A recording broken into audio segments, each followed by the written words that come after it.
X-Hero is a freeloader ch 33-58. Chapter 33, and they all lived happily ever after. Wah. Marie's mouth flapped open and close when everyone appeared. Then she said, "I knew it. You're surrounded by women." "What number?" "There are guys too, and White Fox." I turned to look at Fripp and the White Fox. "I'm talking about how the ratio between male and female is too extreme." Marie snapped back with that reflexively, but she soon comprehended the power of those here. The true strength of someone can be measured by the flow or shape of their mana. Thus, Marie seems to have noticed something. That something being Elena, Leggy, Lauto, and Vivi.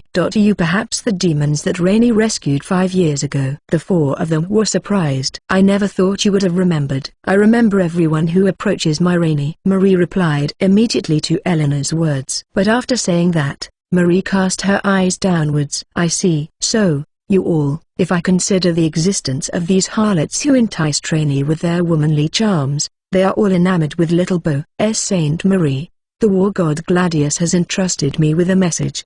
The intelligence officer Vivi steps forward and interrupts Marie. "True enough, she has a piece of paper in her hand." "From Gladius?" Marie looked puzzled. "If you ask me, I think Gladius predicted Marie's rampage. You need someone of another savior level to stop her. He probably thought that giving up and letting her go wild would be better than using one savior to stop another instead of letting the others get on with their missions. So, he figured that the demons who were monitoring him were related to me and handed them a letter. Guess he really did find out where I am. No matter how good the intelligence officers of this country may be, I didn't think they could outwit that guy. He only handed over information he didn't mind giving, and probably deemed them useful enough to leave alone for times like this. Then, he must have entrusted a letter to the fastest intelligence officer to be delivered while Marie and I were fighting. MRGH. This is certainly his handwriting. With a bitter expression on her face, Marie takes the letter and scans its contents. Curious about what it said, I asked Vivi about it, and this is roughly what it said. "Rain's absence is within expectations. Also, of the several possible candidates, that land is the most convenient for us. If we are to compel Rain to perform the Savior's mission, all the more reason to leave him there. Acting alone is no problem for Rain as he is now. Shifting the focus of battle to mainly intercepting them may turn the situation around for humanity. Rain can eliminate the threat to human territory by slaughtering them on miasma soil. Even an idiot like you should be able to understand once you see it firsthand. If you get it, return to base immediately." That's pretty much it. It would seem that the war god made a list of the people who would feel indebted to me in the past 10 years. Did he predict that those people would approach me under the pretense of providing safe haven when I acted alone? Reuniting with Eleanor was a coincidence, but I guess he figured that someday that would have happened. That the best outcome for humanity would be me being picked up by the Demon King army where Eleanor is. And just as Gladius thought, I can keep beating up enemies while being in demon territory. Not only that, guess the feeling I've had recently really wasn't wrong. It's the miasma soil. No. I thought Gladius would come up with a brilliant plan to bring Rainey back, but when he didn't, I thought him a heartless man, broke his spectacles and ran all the way here. She broke his glasses? I bet he's extremely furious with a blank look. And I even broke his spares, thinking it would buy me some time. So how? She broke his spares, too? He's definitely extremely furious with a blank look. The letter must have been prepared in advance. "This means that man knew what you would do," said Vivi. "The war god saw through the actions of the intelligence team too, but it's better not to mention that." Marie put the letter away in her robes and fixed her posture. In this short span of time, she had already healed herself to normal. I understood the truths of this letter through my battle with Rainey. I also understood that all of you get along well with Rainey judging from his condition and how willing you all were to jump to his aid despite who he was fighting. I am a savior defeated and rightfully should have my head separated from my body. I know that I have no right to speak these words, but I shall say them nonetheless. Marie hugged me from the front. Her soft moans enveloped my head, but it didn't hurt since they were soft. "I don't want to leave you. We've been together since you were 5 years old. For you to be stolen by a bunch of inexperienced women. Marie, you're hurting me." "Let's chop them off." "Mika, you're a little too hostile." She's probably still irritated about Marie saying she'll break her. I can also feel several murderosaurs coming from behind me. Must be Elena and gang. I've got it. Perhaps I could impose on that country as well. Humanity will be in trouble without you around. The only people who can use the saint's healing are Marie and me. If we both leave, things will be bad over there. Why, you are right. It is true that there are those who have cheated death due to my healing. This, too, is the mission. If she wishes to negotiate, maybe this is an option. Hey, Marie. You have time off the mission, right? Why not ask the sage to teleport you during your off days? That way, we can meet up, right? Then I can teleport you back. Because the sage and I can use teleportation. Marie's body shook. Everyone behind me, please stop saying "wah" with such obvious disgust. You want to see Big Sis Marie too, don't you, Rainy? I feel like if I said not really, it would complicate things. I remove myself from her binding embrace and force a smile. That's right. What do you say, Big Sis? Suddenly, Marie grabbed her chest and swayed back. She acted as if her heart was pierced by an arrow. I got anxious, but I quickly calmed down once I realized that this resembled what Eleanor would do. I could feel a chill coming from behind me. I dared not look back. Pant. That was close. If it weren't for the bond we shared for 10 years, I would have fainted here and now. Anyway, if you so insist, Rainy, I have no hesitation in doing so. I'm glad. Gladius's letter was effective too. It was thanks to the information on it that I could persuade Marie, who prioritizes the mission. But now we have to meet up every so often. Whatever, as long as it's nothing to do with the saviors. She's the world's best healer who can teach me all sorts of things. Alright, I'll send you off now. Yes. Saying that, she hugged me once again. While it's true that contact with the teleportation target makes it easier. Oh well, I thought you were still a child, but I see now that you've grown into a fine man. You still treat me like a kid, though. To Rainy's new friends, would you sincerely look after this boy? I'm serious. That sounded slightly like a threat, but I concentrated on teleporting her after asking where her origin point was. Activating space-time magic. Her figure disappeared. I slowly turned toward everyone. Thanks for coming, everyone. That made me so happy. Thanks to everyone, it's resolved. Everyone had a complicated expression on their face. Chapter 34, Former Savior, now Freeloader. For the sake of humanity, for peace, for the world. Endure intense training, go through gruesome battlefields, then sleep like a log.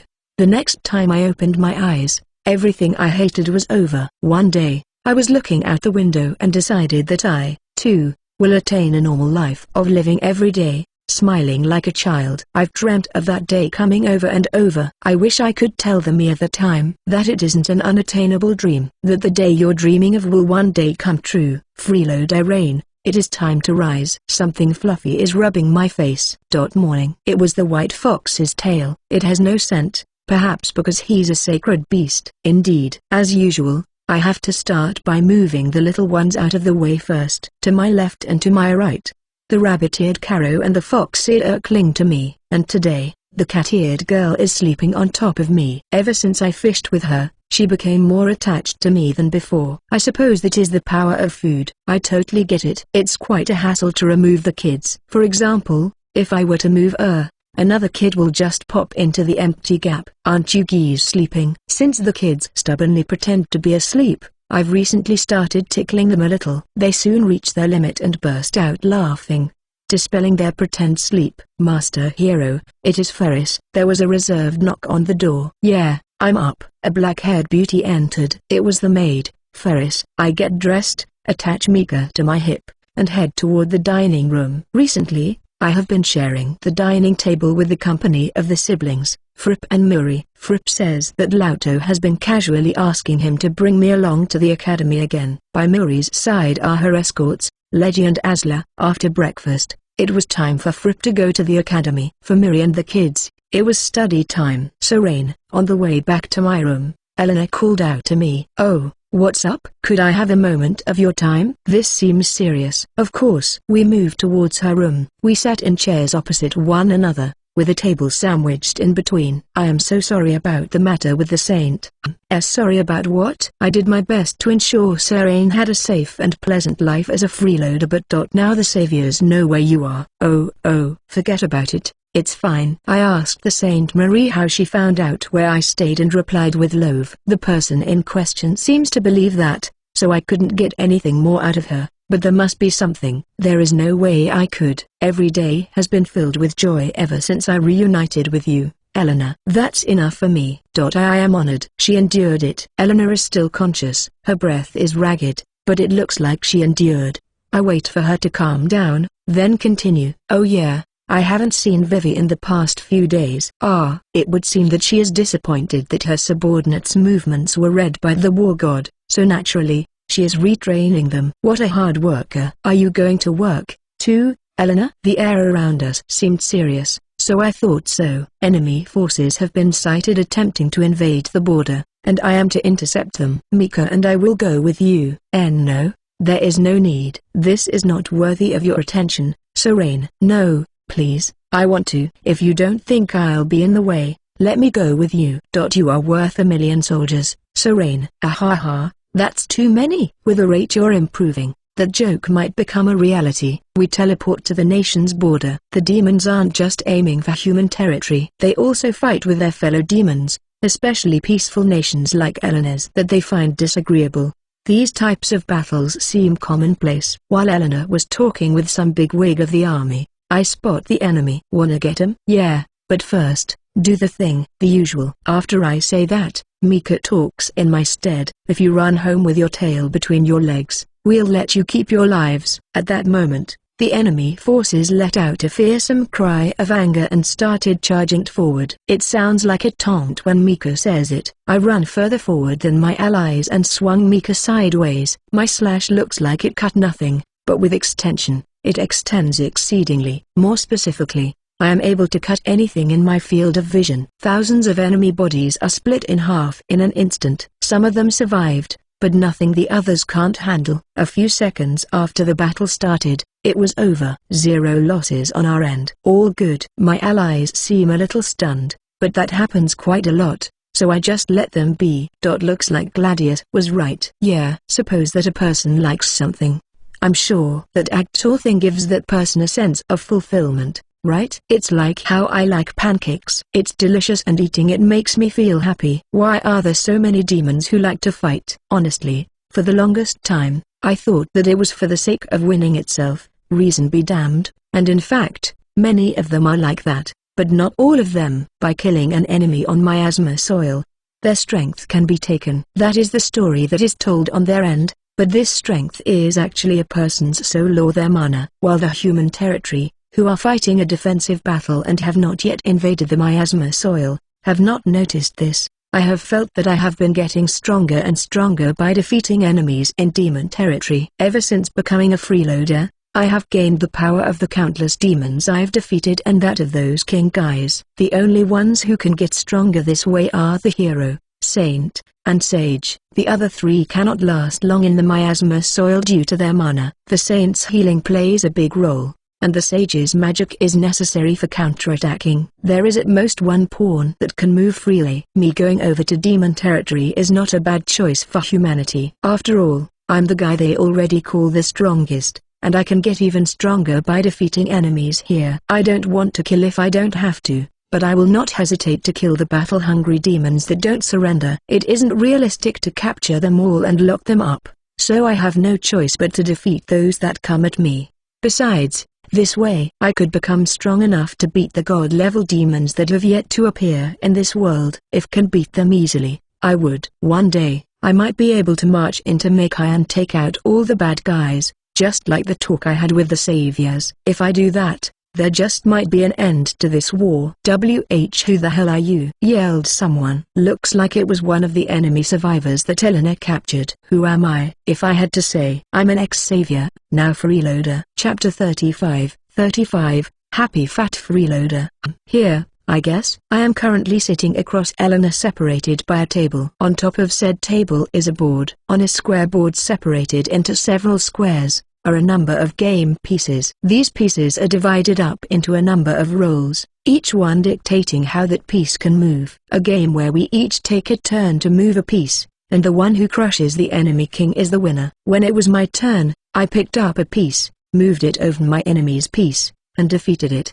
Well played. It is my loss. I played something similar with the war god. It took some time to get used to since the rules were a little different, but I got it around my fourth match. This fourth match marks my first twin. Incidentally, Lauto mentioned how she made a new sheath for Mika, so Lauto took her away. She's a holy sword that never leaves my side, but I guess that's how much Lauto has won her over. Actually no, maybe she was just on edge, preparing for the inevitable clash with the saviors when they come to take me back. After seeing the war god's letter and knowing that he plans to leave me alone here, she can relax. You did it, Rainy. This is a victory brought forth by your gladius-level ingenuity and indomitable spirit. The one yelling exaggeratedly is the Saint Marie. Her fluffy, yellow long hair and beautiful skin are in good health today as well. And now, two soft things are on my back. That's right, Marie is hugging me from behind. I indeed. Well done, Serene. Although, I could not help but be distracted during the game.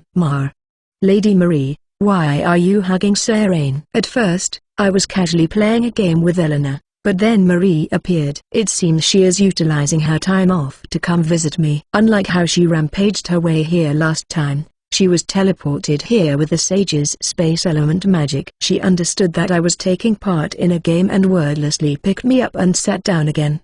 I ignored this because I was focused on the game, but it seems like Eleanor couldn't help but be bothered by it for some reason.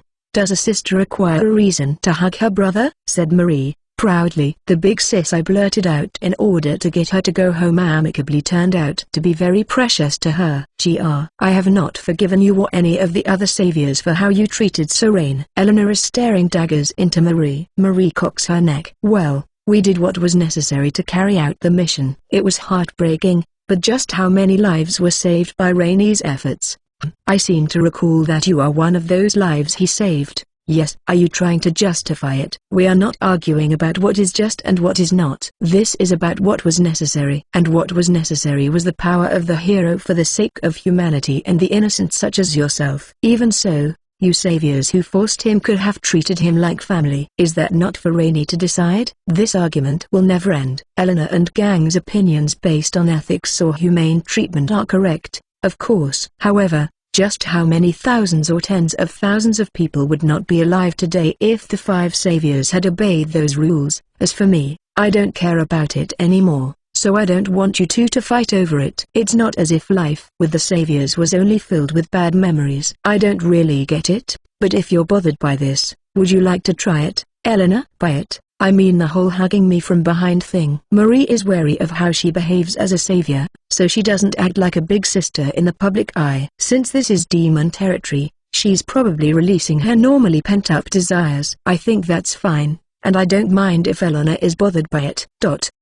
I don't mind. Right? For some reason when I try to imagine it, my heart beats faster. Why? That would not do. It is unwholesome, shouted Marie, hugging me tighter. The sensation of two soft things touching me from behind grew stronger. How dare you? Then, what of you? For a moment, Eleanor's face was one of pure joy but soon returned to one of anger as soon as Marie said that a sister is considered an exception. By me. You tyrant. I can scarcely believe you are a savior. Rainy is inexperienced with personal relationships, thus he might mistake the excitement from the slightest physical contact as feelings of love. You lot are the ones who forbade him from interacting with people in the first place. There are many who would foolishly wish to use Rainy. If he had tried to make a friend poorly, that person would surely use him to their advantage. While that may be true, these two get into arguments really easily. Is that here a kid here? A beastman-type demon with the head of a lion came into the room without knocking. If I'm not mistaken, he's one of the big four. He was in that Demon King army meeting room I went into before taking care of those guys who were holding a ritual to open a rift. He's a guy, by the way. A guy with a lustrous mane. Here I am. I used teleportation to get out of Marie's grasp and stood in front of the lion man. I knew it. Kid, you've gotten fatter. Since the last time I saw you. Huh? Fatter? Me? Not at all. Serene was originally withering away, so this is what he should normally look like. Doesn't he look adorable with his slightly chubby cheeks? Said Eleanor. No, it is just as that man said, eating and drinking to the heart's content and napping whenever one has a break. If one is fully supportive of all sorts of lazy acts, it would lead to health problems, no matter how happy it makes that person. His body weight has most certainly increased since he ran away from home, said Marie, calmly. Have I gotten fatter? But all I did was eat some delicious food as much as I wanted, use teleportation to get around. Aside from playing with the kids, I barely moved. I finished battles in a flash, and I slept when I felt tired. So, how did I just don't get how I got fatter. No, that's a lie. I get it. It's obvious. I do not plan to deny your treatment as a guest, but from what I heard, there is a lack of men around you. Little Fripp is preoccupied. If you wish to take back your childhood, I'll lend you a hand. Lion Man. It's Leo. Leo, let's go. Rain. Yeah, I don't mind gaining a little weight, but I don't want to fall into depravity. I need to shape up. Also, I'm looking forward to what Leo is going to show me. So, Leo, what are we gonna do? We're going camping. Chapter 36.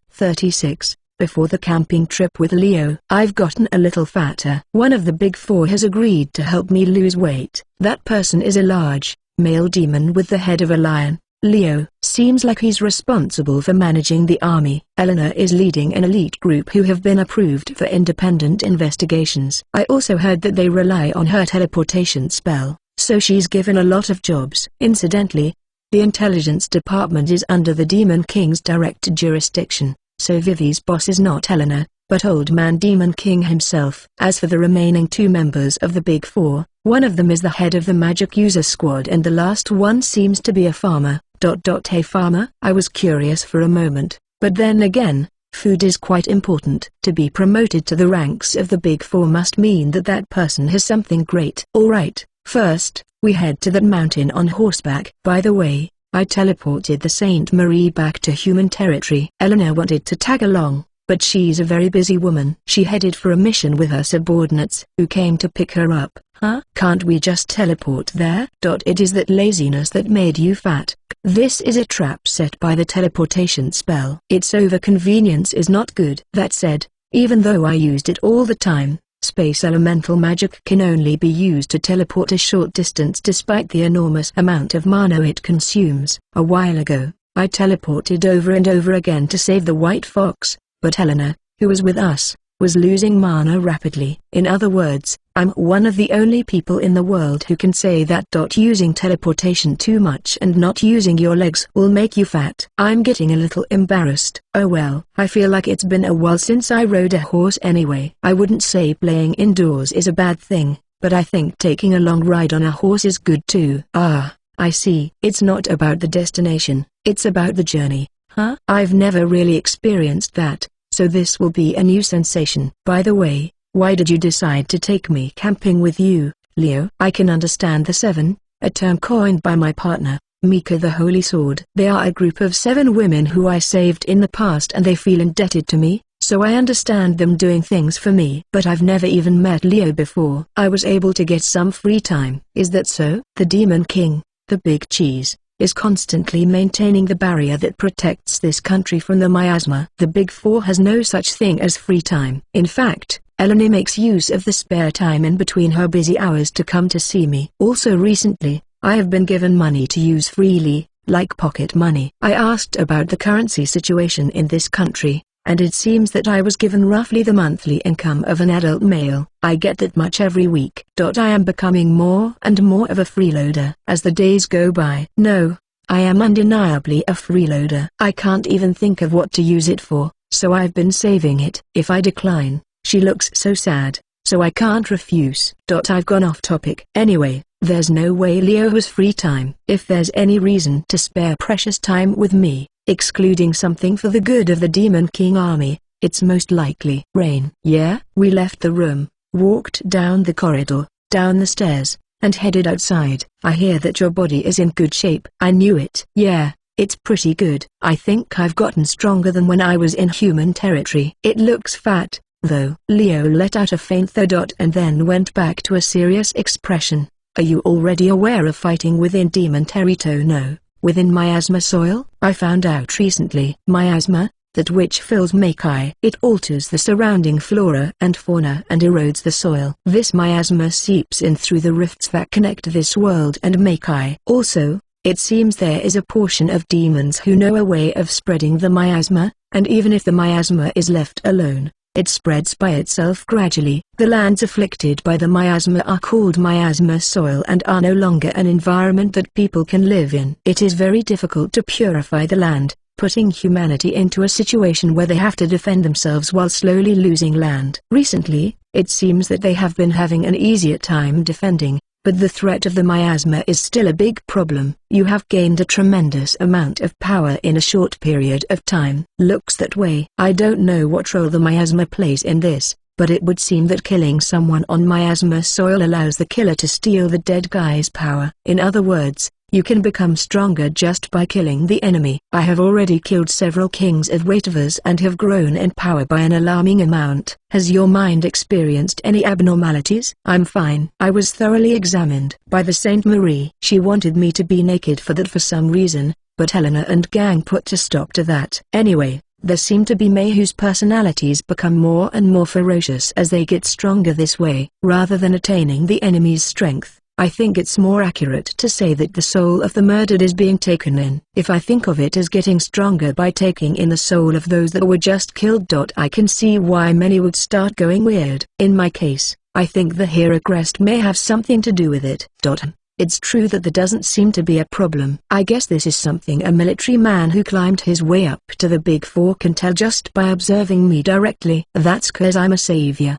Yeah, you're right. For a brief moment, Leo's face showed mixed feelings. Leo is a colleague of Eleanor's. He might feel conflicted about me having worked as a savior since I was a child. I can somehow sense that his gaze is kind. Well, now that you've asked what you wanted to ask, are we still going camping? It would not do for you to look down on me. I am Leo, and once I make a promise, I always keep it. Let us begin. Yeah. After a pause, Leo smiled, baring his teeth.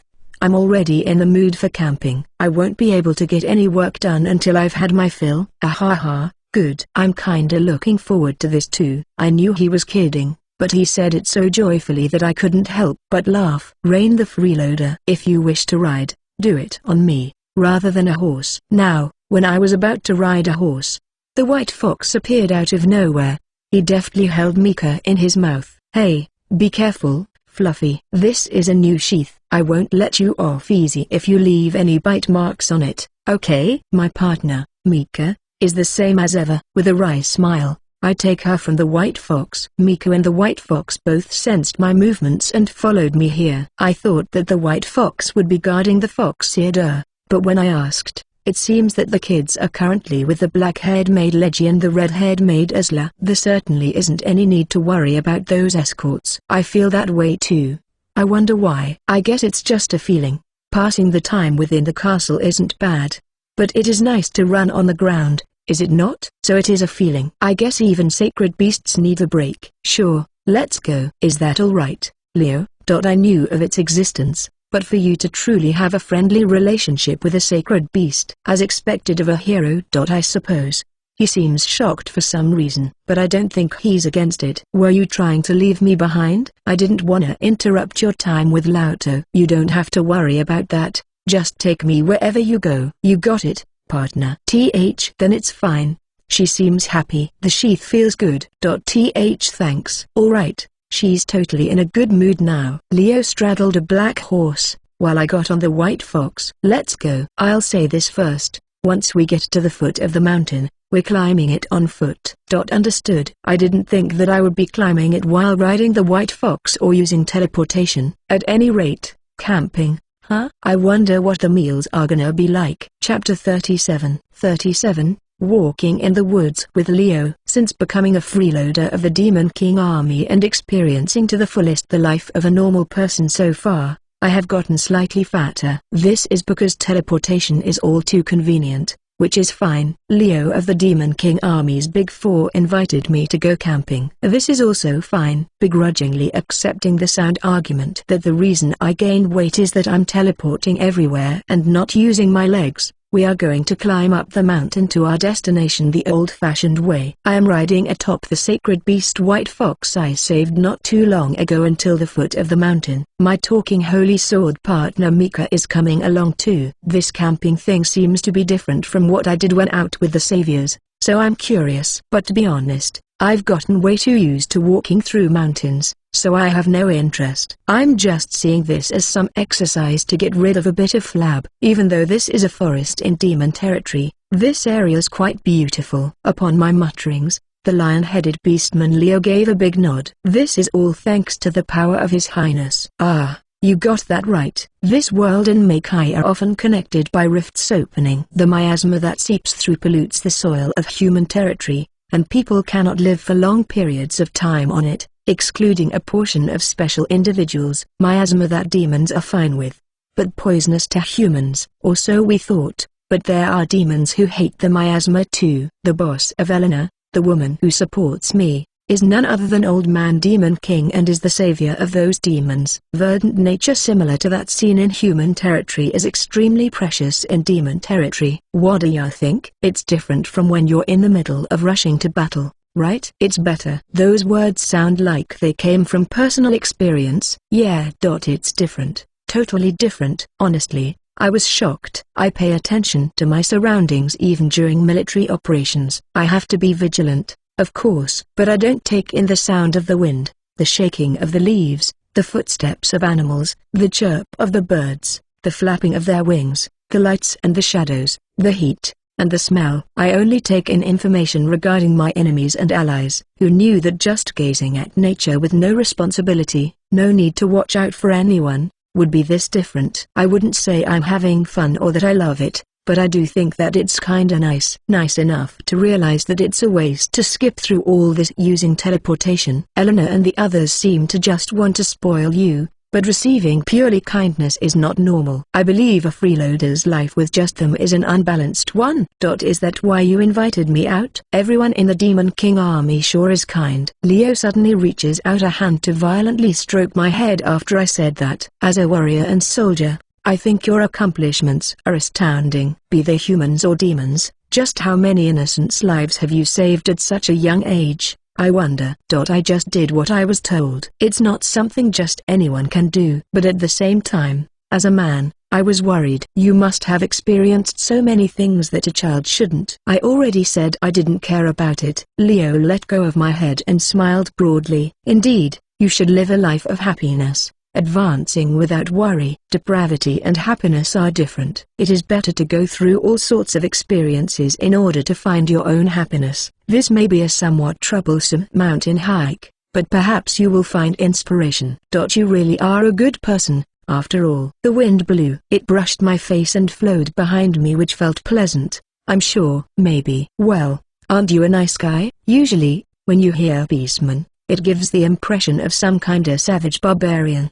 But I'll have to rethink my perception, said Mika. Rain the freeloader. I smell water. We are near a river. I believe the ritual known as barbecue is held near rivers. Yes, said the white fox that shrank and stood on my shoulder. Rain, have you ever fished before? I sure have. I'm good at it too. I just choose magic like this. I talk about that time at the beach near the sea. I sensed the fish's life force. Then I use wind magic to pull out the surrounding area, take the fish out and return just the seawater. That apostrophe s. Not fishing, although, as long as you enjoyed it. I suppose. However, there is a way to enjoy fishing like. Leo was muttering something to himself. Ah, how about hunting, where you hunt meat for your own sustenance? I learned a little from the magic archer. You use a wind magic arrow, and I also learned things like how to kill prey without them suffering, and being thankful for the life I am taking.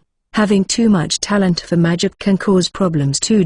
No, are they problems? But you're the one here right now. Leo, teach me how you do it. After I said that, it was like his face was beaming. Leave it to me. I, Leo of the Big Four, shall hammer into you what hunting is like. He seems happy. And when we're done, are we inviting everyone? I suppose it will be an amount that cannot be eaten by just the two of us. Are we teleporting them? Well, I suppose that is the fastest method. Mountain hiking is still too tough for those kids. It's also a time problem. If we start hunting now, it'll probably be nighttime by the time we're done.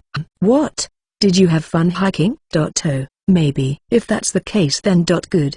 Should we try inviting the kids to come with us next time? Starting from the beginning? If they get tired, they can ride on the white fox. Understood, answered the white fox while its tail gently brushed against my neck. What are you doing, Rain? Let's go. Leo has gotten really pumped up, and before I knew it, He was way ahead. With a wry smile, I run to catch up to him. Kicking off the ground with my own feet just for fun isn't so bad. I think that as I run. Chapter 38. 38. The Freeloader Life of a Former Savior. Morning 1. In this world, there are 6 people that humans can depend upon. The Sage of Magic, a woman as tall as a child with pink hair. Her appearance is that of a child as well, but she seems to be older. As history's greatest magic user, just how many new spells were invented during her time? She's the only magic user who can destroy cursed swords and weapons that curse their wielders in exchange for power. The Saint of Healing, a gorgeous woman with blonde hair that every man turns to look at when she passes by, perhaps because she's so glamorous. A master of healing magic and a fearless fighter who invented a way of fighting while revitalizing the body. She can instantly heal even those that are on the verge of death. Her name is Marie and she displays a strange attachment to me. The Sword Master of the Blade, a man that looks like a wandering mercenary,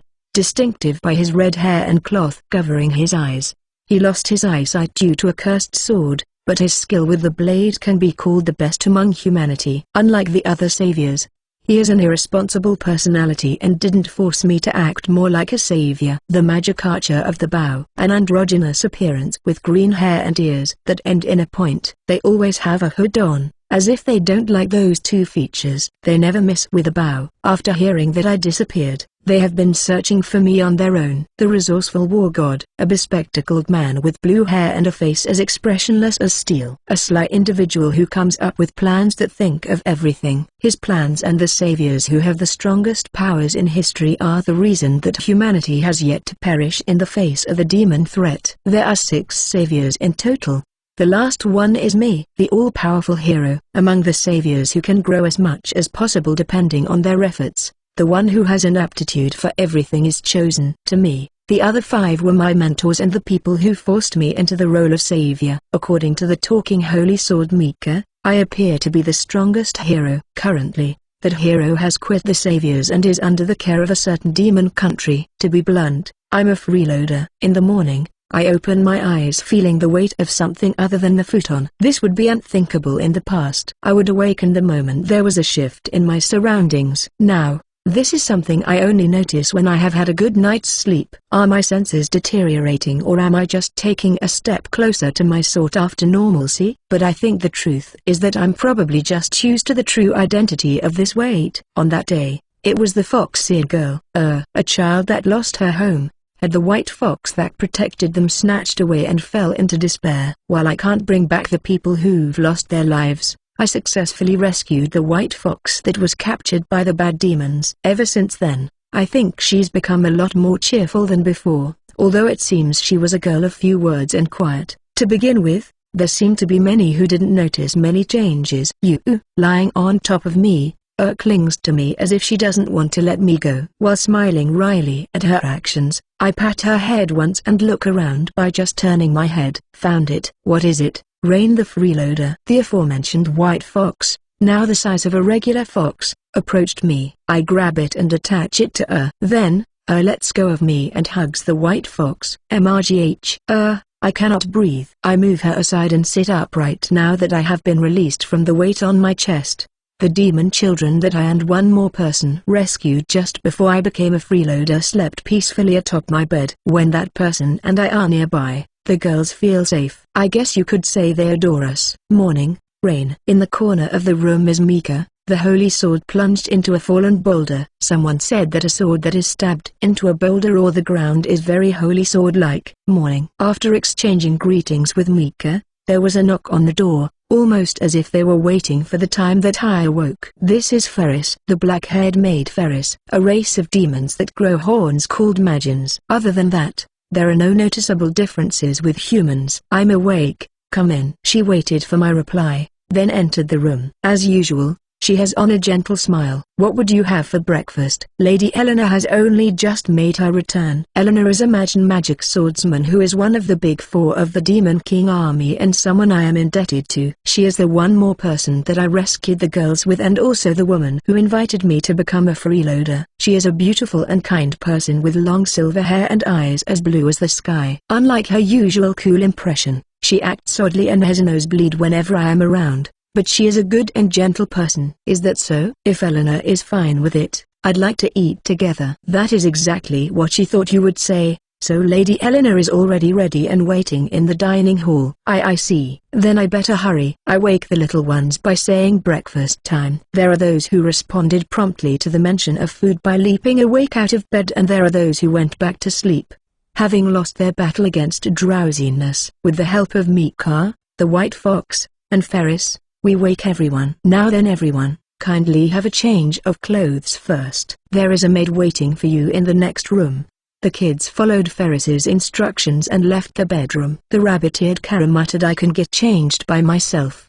While yawning, the only ones left in the room are Mika, Ferris, and me. You as well, Master Hero. It will not do for you to remain in your pajamas. Like what Karo said, I can change by myself. That will not do. This is not a matter of what is or isn't possible. If a task can be done by another, then a treasured guest should entrust that task. Now then, please allow this humble maid to assist you in changing your clothes. Slowly but surely, Ferris creeps closer while smiling. Ah, fine, just my top.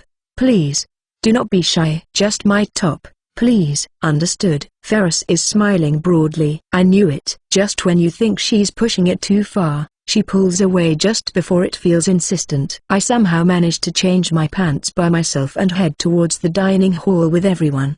The closer I got, the better something smelt. Enjoy. Ferris, who was leading the way, opened the door for me. Eleanor's face, the face of the Magian woman who invited me to become a freeloader of the Demon King army, brightened up like a light. Serene. Good morning, Eleanor. Just back from a mission. Good job. Ah, good morning. At this very moment, all of my fatigue has vanished by simply receiving such words of appreciation from you, Serene. She smiled, trembling with delight. That apostrophe is great. When we're done eating, why not take a good rest? I feel as if I could go on for 3 more days without rest or sleep. My words aren't that effective. I'm hungry, Tilda. From that remark by the kids, we sat down.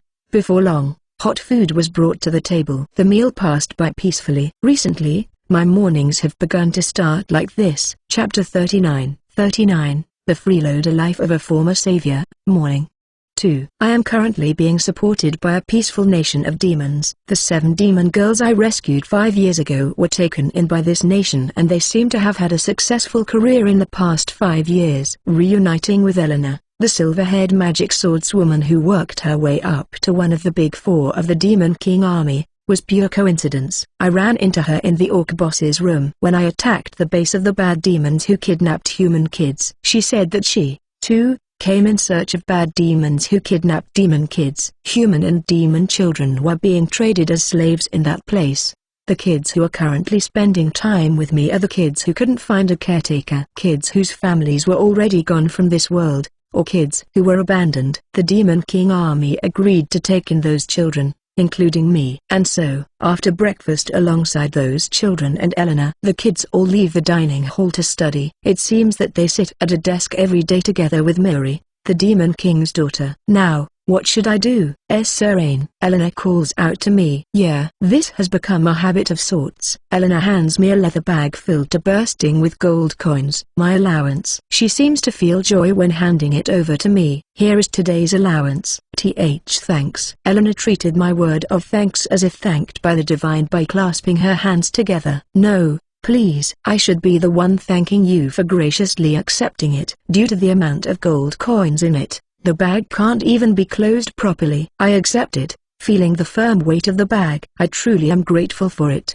But the fact of the matter is, I can't use it all up. Food, clothing, and shelter are all taken care of, so I don't have to pay for anything in the first place. Even when I sometimes go out and take a stroll through the castle town, the amount of money I spend is nothing compared to the amount that Eleanor gives me. So, I am in a situation where I keep getting allowances while I am barely spending them. And not too long ago, I won big in the centaur races in town and now have 2 boxes filled with gold coins sitting in a corner of my room. Considering I still have all of that, I feel kinda bad whenever I receive new allowances. However, I couldn't say that to Eleanor, who has an expression of pure ecstasy and is so excited she's breathing heavily. Oh, I almost forgot. Serene, please accept this as well, said Eleanor, After she had calmed down her ragged breathing, what she produced was an Alice band decorated with horns. This is a demon town after all, so a human walking around it will stand out. So, I normally put on imitation magic horns when I go out. Oh, new horns? Are they different from the last one? I take a look at it in my hands. Design-wise, the horns resemble Eleanor's horns more so than the previous band. It is said that magic horns come in all shapes and sizes. Eleanor's horns extend in a curve from her temporal lobes towards her forehead. This is a magic tool that grants a special effect. Magic tool? This isn't an original. Are you friends with a magic engineer? Mika butted into the conversation. There are 3 kinds of magic tools. The first are those that are created by God, things like the holy swords and cursed swords. The second kind are those that are accidentally created by the combination of a pool of naturally accumulated mana and a person's desire. Fairy tale-like items like a lamp that produces a wish-granting spirit when rubbed, a brush that makes anything it draws come to life, or a doll with real emotions. A person's fanciful whim accidentally brought to life by a high concentration of mana. The third kind are those created by a magic engineer. A desired magic tool can be created with a clear vision and artificially concentrating mana. While that sounds easy on paper, there is only one person who can do it in the human territory, making that person precious and the art valuable. The sage could probably do it, but she would rather use her mana to teleport herself into the battlefield than waste it on just artificially creating a useful magic tool. That shows just how enormous the amount of mana required to make a magic tool is. Mana that the battle for humanity cannot afford to waste. Special effect? When I asked, Eleanor cleared her throat. We can expect it to suppress the charm of the wearer. So she says, but I don't get it. Mika seems to have understood, though. Ain't that great, Rain? With this on, you won't be knocking out anyone with your smile anymore. Mika speaks as if my smile is some sort of magic attack. But strangely, that isn't a rare occurrence here in the Demon King Castle. 5 years ago, I rescued 7 demon girls. One of the Demon King's big 4, Eleanor, a teacher of the Magic Academy, Lauto, the Demon King Army's chief intelligence officer, Vivi, escort to the Demon King's daughter, the maid Leggy. Out of the 4 that I have reunited with, Eleanor is the one with the lowest tolerance. At first, it was normal for her to faint when I smiled and have a gushing nosebleed when I called out to her. Recently, however, she has been resisting with an iron will befitting that of a Demon King Army's big 4. But suppresses my charm. So this inhibits perception? Unfortunately, even in an age where humanity is fighting against the threat of the demons, human crimes have not ceased. It seems that it is not easy to be unified under one heart and mind. Among the criminals who can use magic, there are those that interfere with the other party's consciousness, making them perceive their faces differently from what they actually are. Exactly. Rain's overflowing cuteness. Your charm swallows up everyone in its wake like a tsunami. It would be a hindrance. I mean trouble if any more were to be swept up by it, so I have taken preventive measures. And well, I suppose it also has the extra ability of making it more difficult to know that you are human. You really suck at hiding your true feelings. Wait a minute, isn't the ability to hide his humanity really important? Mika was saying something, but I was more interested in the design of it. This is the hairband part is the magic tool, and the horns are just for decoration. Eleanor's shoulders shook in surprise. Why yes. As expected, so Rain noticed that. That's because it was super obvious. It looks just like your horns. Also, I have an idea who made it. Whatever do you mean? The one who made this is one of the 7, aren't they? Eleanor's shoulders jolt again in surprise. This is a national secret, so I cannot answer. You couldn't get them to make you an Alice band with your horns on it, so you ended up having it made for Rain's sake, then stuck on horn decorations that resemble yours later, right? Eleanor freezes like a statue.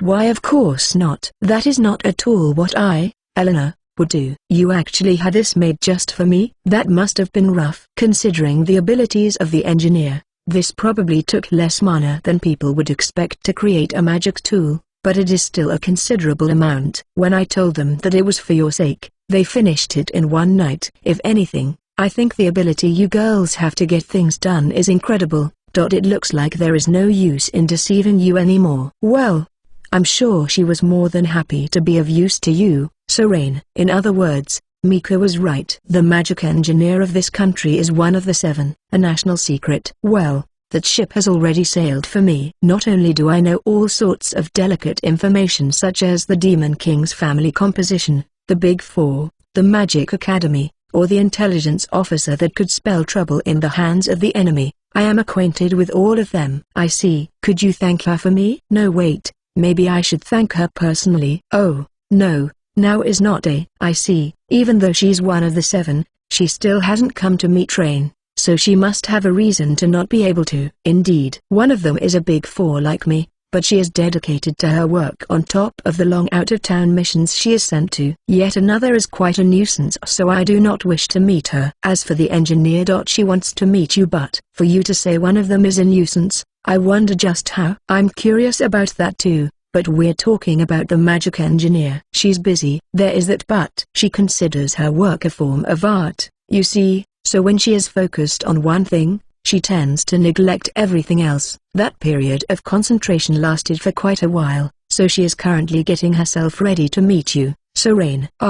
She's currently in no state to be meeting anyone, so she's too embarrassed to come see Rain. Elena gave a slight nod. Not in a state to be meeting anyone. What does that mean? It could mean anything, but in the end, she probably wants to see you again when she's in perfect condition. I don't really get it, but I guess that's how it is. Well, I guess all I can do is be grateful. I am sure that your words of gratitude will reach her. There was a slight pause in the discussion. I somehow put on the horn band. How is it? HRK. Elena grabbed her chest and fell to one knee, but she managed to stay conscious. It suits you. She resisted. Looks like it really does have an effect. Mika was surprised. I can keep going. Sir Rain, please, try calling me Big Sis next. Hey, don't get ahead of yourself. It was hard enough trying to cut ties with that self-proclaimed big sister. The Saint Marie, who once rampaged through demon territory just to take me back. After battling. Persuading her, I managed to convince her to go back. For now,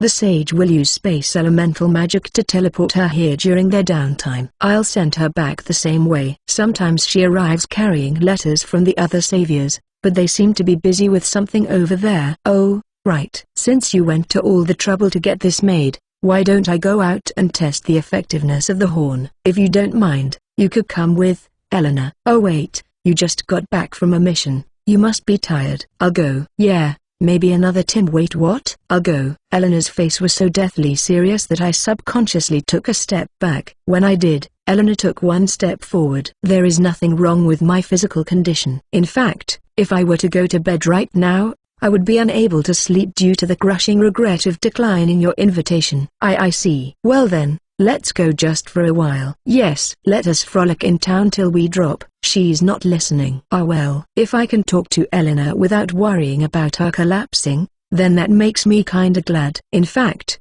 my heart is beating faster than when I go out by myself. Well, where should we go? Chapter 40. The Freeloader Life of a Former Savior, Morning. 3. Elena and I went out for a stroll through town, but it turned into something weird. The first 30 minutes were good. We passed time peacefully by strolling around the morning market while stopping Elena from buying every single thing that caught my eye. Walking with the horn on my head, there were people who asked are they siblings? Every time, Elena's face would be twisted in ecstasy, saying yes we are, lying. So this is what she was after, said Mika, exasperated. The problem started from here. Sir Rain, this way. Elena dragged me into an alleyway. She pressed up against a wall, and I was pressed up against her. Her soft hands engulfed my face and I could feel it heating up. MRGH and GH. Please be patient, Sir Rain. Elena's seductive voice made me stiffen. Wondering what's going on, Mika's voice reached my ear. She's here to ask questions. I can't really see anything right now, so I fully activated my sense of hearing. By doing that, I could hear a familiar voice. So this is her, I mean Rain's favorite grilled skewer shopkeep. This is the voice of Vivi, the Demon King Army's chief intelligence officer. A woman with wavy, red-purplish hair, and sharp powers of observation. She leaves a loud and aggressive first impression, but she's a kind-hearted maiden like the others. In terms of information-gathering ability, she is second only to the war god of the 6 saviors of humanity. No way. Does she even know about the stalls I often visit? Vivi is probably asking the crab-headed shopkeep about me. He has a stall nearby and I was planning to visit it. Imagine kid with a sword? Oh, that boy who was blown away by the taste of the grub. No, I haven't seen him today. I see, understood. Sorry to trouble you. Something happened to him? No, it's fine. He simply went out to play without informing me, nothing to worry about. I see, that boy is lucky to have a sister like you. Shopkeep, please give me all of my little brother's favorite skewers. Every one of the 7 is way too easy. Look at these horns. I'm clearly the sister. Eleanor was frustrated. And I have been slowly suffocating. If you don't plan on choking Rain out with your tits, let him go. Oh, my apologies. I thought I just heard the sound of Hero Rain's breathing. I can sense Vivi's intent heading this way. What sort of ears does she have? Also, wait, his breathing? So there really is no fooling her. Sir Rain, Lady Holy Sword, excuse me. The moment Eleanor touched my hand, my view changes. To be precise, Eleanor's breasts still occupy most of my vision. But I could sense that we teleported. I could smell the scent of trees. Was that Vivi just now? I'm sure she was here to be a hindrance to our secret rendezvous. She mobilized faster than expected. That's 'cause you pulled a fast one over everyone. No, I simply accepted Sir Rain's invitation. I am not pulling a fast one over anyone. Eleanor looks away from Mika. She's looking for you 'cause you left without consent, didn't you? This is troubling. What is? Eleanor, do you hate Vivi? No, it's nothing like that. It's just. Eleanor blushes as she hesitates. She just wanted to see what it's like to date you. Date? I'm not familiar with that word. I know the meaning of it, though. It's a one-on-one outing, right? Usually a man and a woman. She's always looking out for me, so if this is what she wants, I will gladly do it. In that case, let me go back to leave Mika, and then I'll come back. I don't know whether to be happy that you want to handle this by yourself or furious that my wielder is telling me to stay home. Mika seems troubled for some reason. No, you do not have to go that far. Perhaps caught off guard by Eleanor's answer, Mika turned her attention to it. Wait a minute, you don't think I'll rat out to Lauto, do you? Eleanor looks away from Mika rather unnaturally. Looks like she was right on the mark. Lauto, who works as a teacher in the Magic Academy, is a beautiful woman with fluffy brown hair and narrow eyes that look like they were drawn in an arc. She has a gentle personality, and her ability as a magic user is high. To get back on track, this is a nature park that is popular even among the residents of this town. The identity of the smell I smelled earlier was revealed. It was a recreation of a forest in the middle of the town. A path has been laid out as a sort of walking trail. The demon territory is contaminated by the miasma that leaks out from Makai. Flora and fauna exposed to this miasma will undergo horrific transmutations, but this looks like a regular forest. The miasma barrier that the Demon King put up is working well. We teleported beneath a massive tree. The sunlight filtering through the leaves illuminates Eleanor's figure, her silver hair sparkling. She looked mesmerizing. Miss Lauto, what sort of class is this? This wasn't part of the itinerary, right? Again, I heard a familiar voice. It's Jural, a student of the Magic Academy, and one of my few friends. She has her hair up in a twintail today as well. She's a young woman with an aloof air about her, but I now know that it comes from a deep pride toward magic users. Or I should say, I learnt it after our duel. Feel free to sketch the wonders of nature or take a stroll through the woods. I have a bad feeling about this. This is an extracurricular class, right? I have some business to attend to, so I'll take my leave for a moment. Wait, Miss Lauto, for goodness sake. We saw their little exchange under the shade of the tree. Since she lives in the same town, she, too, knows of the notable date spots. This is slowly reminding me of a mission that required covert operations, but is this also what a date is like? Let us abandon this place, Sir Rain. Eleanor teleported us once again. Incidentally, Mika, who is good friends with Lauto, avoided making a remark about her just leaving her students behind to search for me. After that, Eleanor said that we should go buy me some casual clothes. Since the Demon King army takes care of everything, I'm not worried about clothes, but aside from my pajamas, I often pick what I wore when I was with the Saviors. I just can't seem to get used to the clothes made of top-quality fabric given by the Demon King army. I wonder if Eleanor thinks the reason for that is that I don't like the design. If that's the case, I have to clear up the misunderstanding. Or so I thought, but on the way to the store, Eleanor stopped. This time, before she could pull me with her, I hid in the shadows too. I feel bad about running and hiding from everyone who's looking for me, but I am the one who asked Eleanor if she wanted to go out with me. If possible, I want to go about this in a way that she can enjoy the most. Apparently, another one of the 7 got ahead of us again. It was the black-haired maid Leggy, escort to the Demon King's daughter. She seems quiet and timid, but whenever the 7 gather and do something, she will always take part in it. It looks like her co-worker, the red-haired maid Azla, is with her too. Aren't those 2 Muri's escorts? Should they both be out here together? The Demon King's daughter, Muri, is studying with the other kids. That said, that doesn't mean that her guardians can slack off. Someone most likely took over their post for them. I wonder if it was Leo. He is lenient on us. Leo of the Big Four, a beastman with a lion's head. Ever since the dieting incident, I have met him occasionally. I guess he's always been a kind and caring person. Speaking softly, they eventually reached a distance where I could hear Leggy and Azla's voices. They're not in this shop either. Then they're somewhere else, right? I mean, why not just leave them alone? There's nothing wrong with Lady Eleanor and Ray.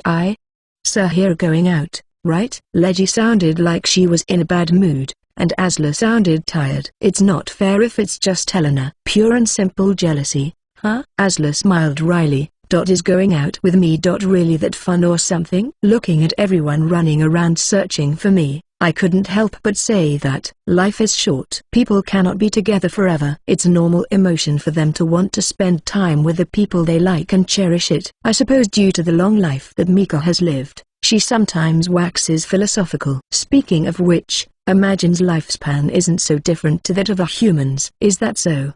In that case, I should just invite everyone else next time. Because I grew up in a somewhat special environment, I lack the sense of what is normal. However, I do care about people. Eleanor is my benefactor and everyone else are my cherished friends. Eleanor and Mika were unnaturally quiet. Eleanor seemed a little frustrated. Well, I think we can leave it at that for now. What do you mean? But before I could hear the answer to that, we had to make a move again. Sniff sniff. It's Sir Rain's scent. You got the sense of smell of a beastman. Azla was pulled along by Leggy. You'd better help me properly, Azla. I still haven't forgiven you for going on a date with Sir Rain the other day. I did not. We just happened to bump into each other so we ate some grub together. Actually, that did happen. I ran into Azla who had lost all her money at the centaur races. One thing led to another and we ended up having lunch together. I noticed this at that time too. But Azla's tone of voice with Leggy right now is a lot less restrained. I, too, received a report about that matter. Azla. Just how lucky could you be? Eleanor agreed as well. Wait, who gave you that report? There was no reply to Mika's quip. I grabbed a hold of Eleanor's outstretched hand. Huh? She said in surprise as we teleported once again. But this time, I was the one who cast the spell. We teleported to the royal family's playground. The kids and I have been using this place recently. The kids are busy studying now, so no one will bother us here, right? I pull her by the arm towards the bench made for breaks. Or maybe it'd be better outside the castle? N number. So long as I am able to spend time with just the 2 of us, it would be pure heaven no matter where we are. Seeing Eleanor's smiling face made my chest beat noticeably faster. Distracted by that, I missed the opportunity to mention her exaggerated expression. Hey, I'm here too. Neither of us responded to Mika's voice. We locked eyes for a while. Later, I told everyone who was searching for us that I would make time to go out with each of them and they happily accepted. Also, they objected to the fact that the design of my fake horns resembled Eleanor's, and for some reason, they all started the process of making fake horns that resembled their own. Chapter 41. Saint-style massage 1. Some time ago, I was told that I had put on a little weight. Living life as a freeloader to my heart's content, I did not notice my weight increasing. I may be a freeloader now, but I'm also a savior with the crest of the hero. If you are someone who hurls themselves into battle, it is essential to understand your own body. Eleanor and the others told me not to worry about it, but I didn't think so. Ever since I went camping with Leo, I have decided to put aside time to exercise once a day. I borrow the sports ground made for Demon King Army use and just run. I sweat buckets, refresh myself in the bath, and when I return to my room. Welcome back, Rainy. Welcoming me back to my own room is the Saint Marie, one of the 6 saviors of humanity. Her long yellow hair and lustrous skin are looking healthy today too. Her gentle eyes were happy and relaxed, and she hugged me as soon as she saw me. I was enveloped by her warmth and flowery scent. You're here again? Do the saviors have that much free time? Mika said bitterly. Ever since Marie said that she will break her, Mika just doesn't want to deal with her. Hey, are you done with your mission? I asked while suffocating slightly. Why,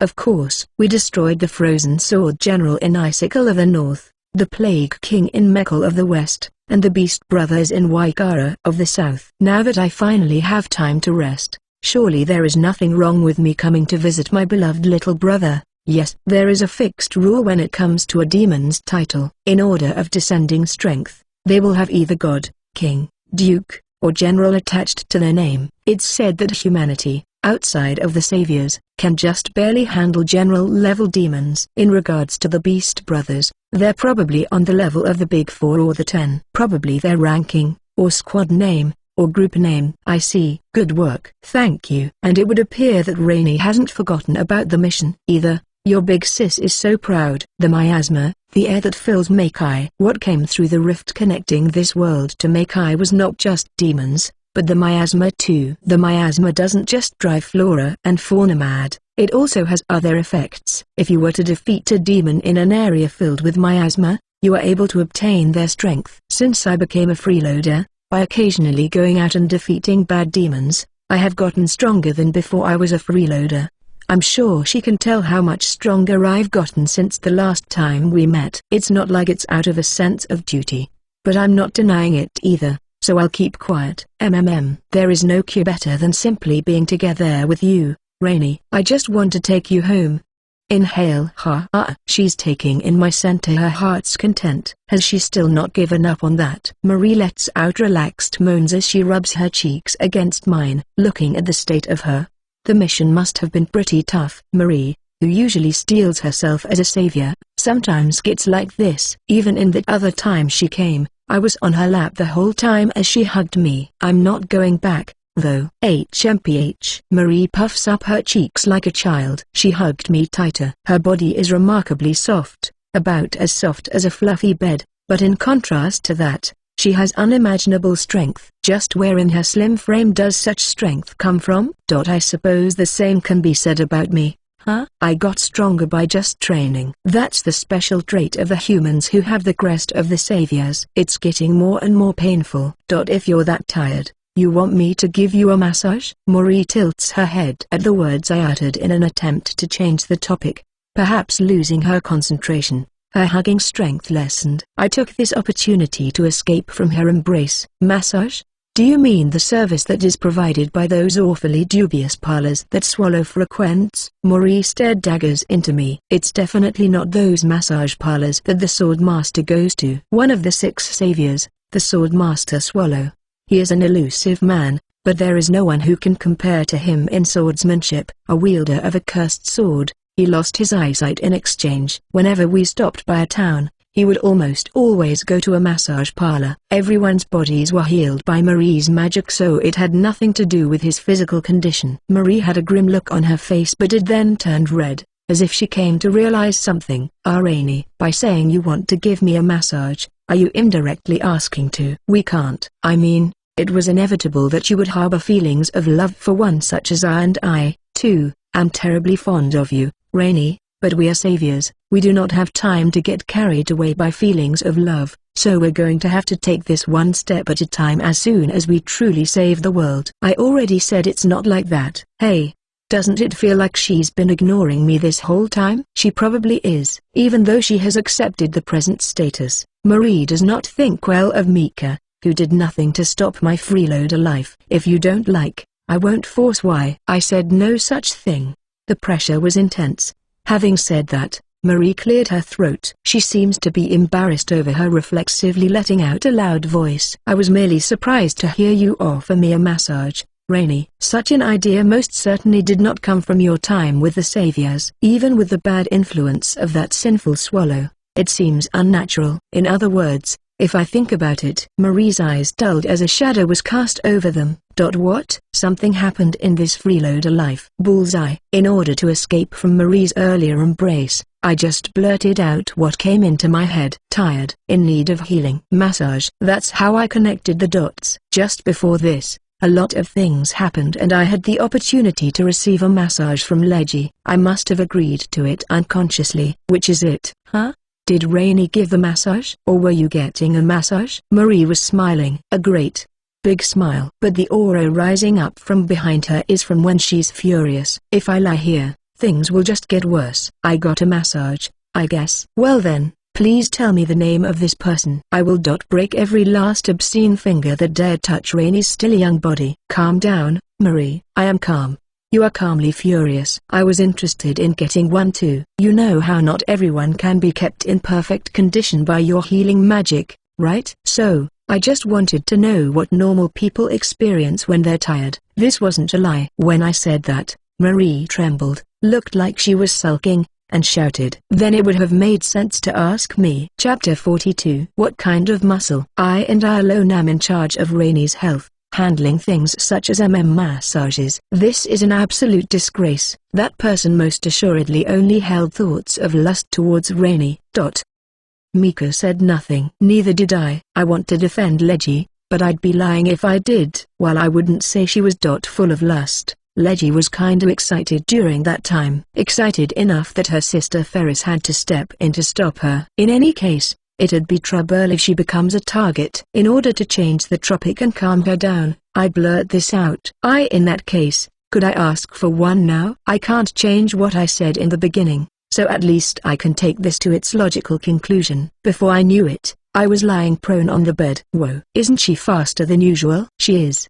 The three people who can function in the miasma are the hero, saint, and sage. It's possible that Marie defeated demons as she rampaged into the miasma. Like me, she probably got stronger as she defeated evil demons. That being said, I could see all the movements she made perfectly. Her eyes glinted, her hand reached out towards me, she carried me, rushed for the bed, and gently laid me down. I just didn't resist. Wait a minute, I'm far away. I let it happen because I didn't sense any ill intentions, but Marie most definitely grabbed Mika from me and leaned her on the wall next to the entrance. The strength of an empowered six savior that can do all the above in an instant is why they are astounding. Now then, in order to heal all of Rainey's aches and pains, I shall massage you utilizing healing magic and hand techniques. When I turned my head to look up at her, I saw her fingers twist and move like tentacles. Once I saw her eyes, I decided to leave it up to her. She looks just as she does when she's overseeing a patient. The clincher was the serious look in her eyes. Leaving it all up to her, I let my head drop onto the pillow. I shall begin healing you,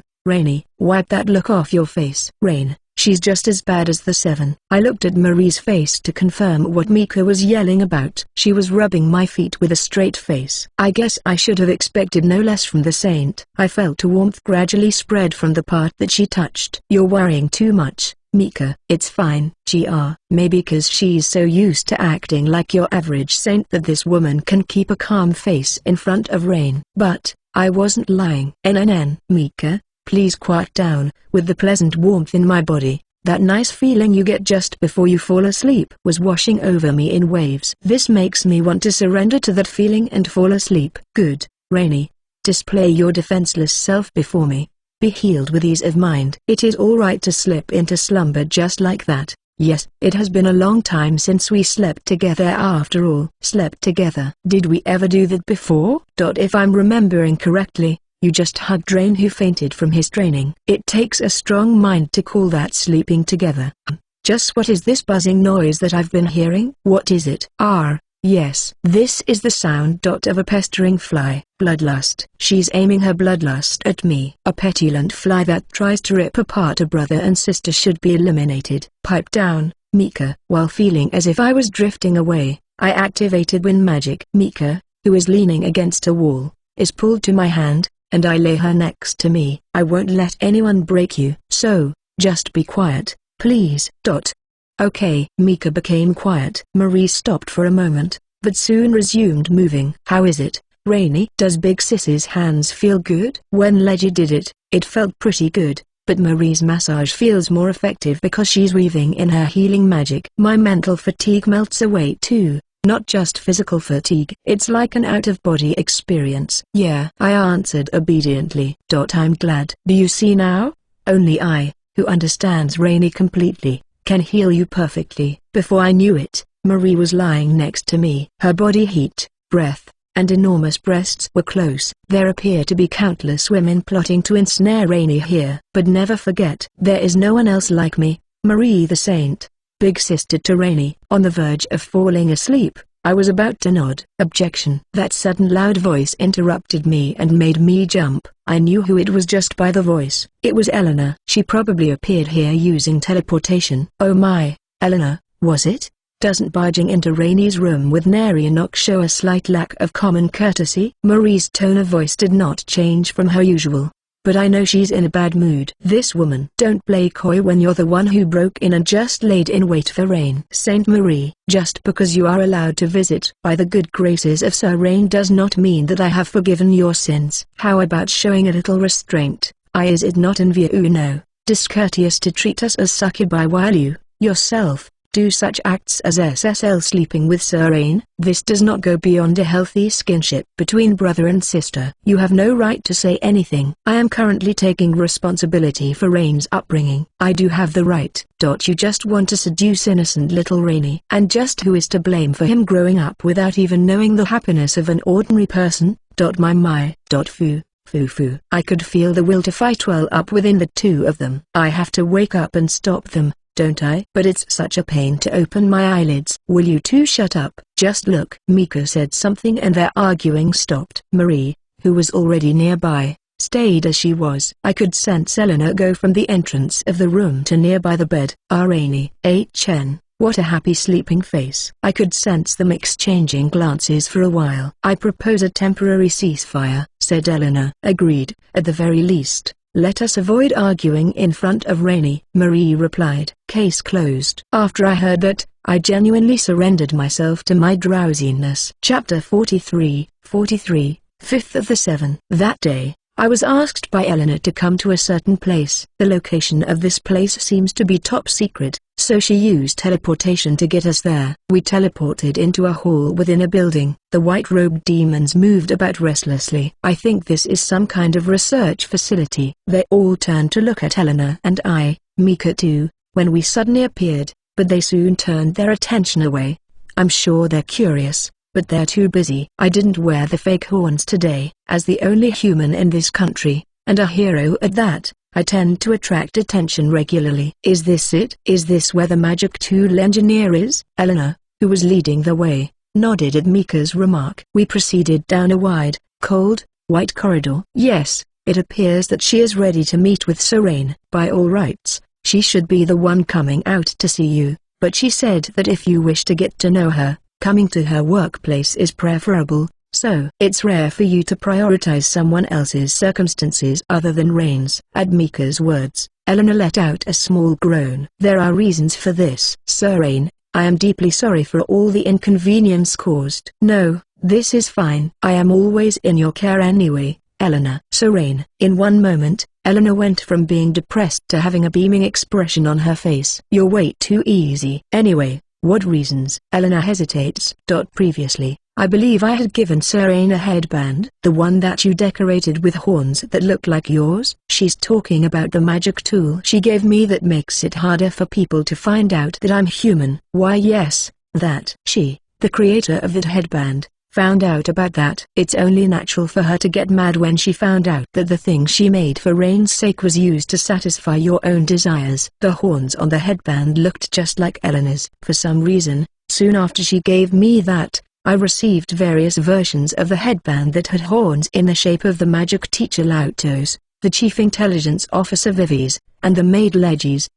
Due to all that, it was hard for me to refuse her request. I don't mind. Magic tool engineers are rare on the human territory side, so I'm curious. Thank you very much, Sir Rain. She will be delighted.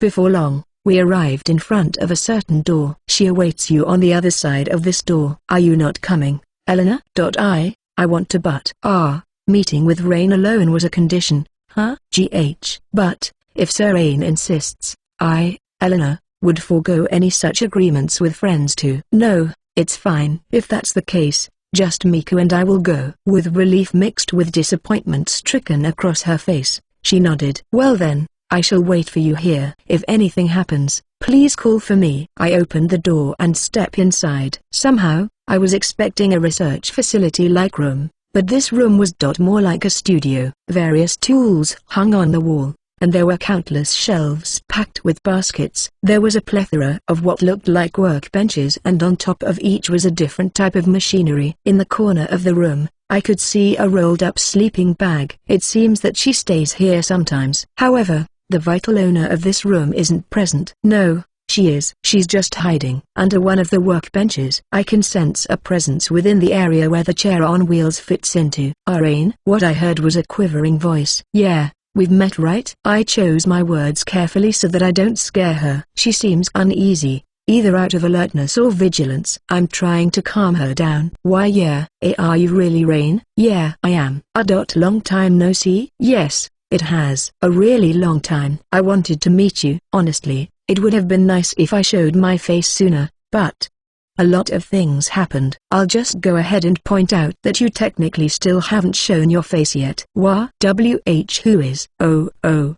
That's right. Rain has a holy sword. Out of shock, the desk shook for a moment. But the owner of the voice soon understood. Yume. I wanted to rejoice in meeting you face to face too. But I was scared. Of what? Eleanor, Lauto, Vivi, and Leggy. You've already met these four, right? Yeah. I see. Well, they're all stylish and beautiful, right? If I appeared after them, I'd look bad by comparison. Well, I didn't want to disappoint you. Her voice sounded depressed. I've never been disappointed by a person's appearance. That's right. You're a kind person. I just don't have confidence in myself. After everything that was arranged to get me here, I want to talk to her properly, but I can't force her to come out from under the desk. However, I don't think it'll be easy to encourage her.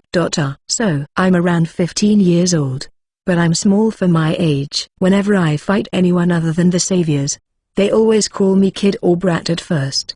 Do you think I'm weird? Of course not. Thank you.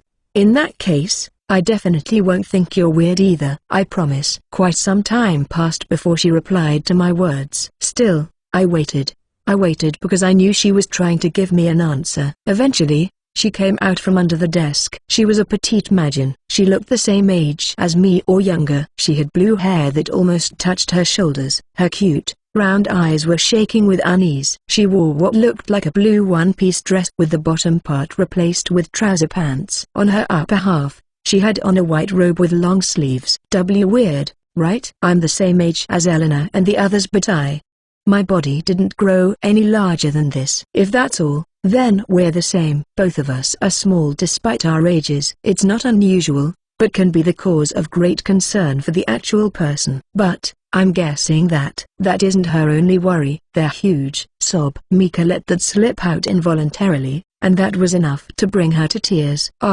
Hey, number. There's nothing wrong with that, okay? To each his own when it comes to that sort of thing. Her breasts were very large. They are on par with Eleanor's or Lauto's. Now that I've seen your face, I remember. We definitely met that time. It's been a while. There were a total of 7 demon girls that I rescued 5 years ago. In terms of the order I've reunited with them, she would be the 5th. When I smiled, her face turned bright red. Why yes it has. Rain. I'm really grateful that you saved me that day. You're welcome. So,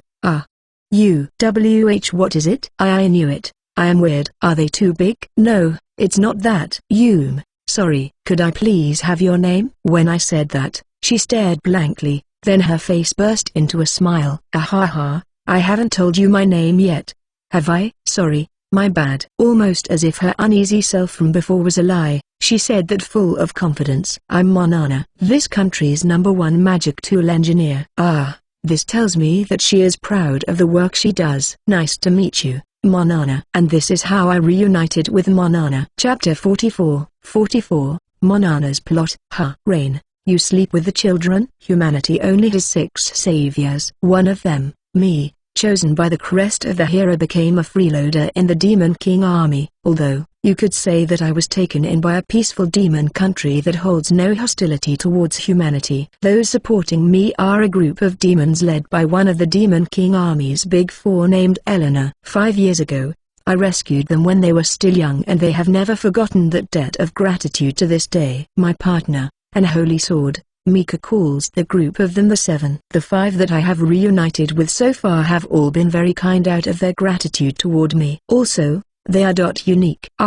Well, they sorta just crawl into bed on their own. Really? I see. Currently, I came to meet Monana, the magic tool engineer. Monana is a blue-haired magician with a small build yet large bosoms. She always wears a long-sleeved white coat. On that day, she wished to study Mika the holy sword, so I came to a certain woman's room in the research facility. Mika had refused when first approached, but when Monana whispered something to her, she agreed after some hesitation. I don't know what she said to her, but I guess they were words that only Mika accepted. After this and that, I showed Mika to Monana today, and I was made to stand outside the room during that time. After their secret exchange was over, I was allowed into the room, and so, while engaging in lively small talk, the topic of the children who are being raised in the Demon King castle like me came up. The demon girls I rescued on the very mission that allowed me to reunite with Eleanor. The children with no home to go back to were taken in by the Demon King army, but they hold dear Eleanor and me, the 2 people who rescued them. Eleanor is often busy on a mission, so inevitably, they spend a longer time with me as I am a freeloader, and so, they sneak into my bed to distract themselves from their worries or loneliness. By the way, how old is the oldest child?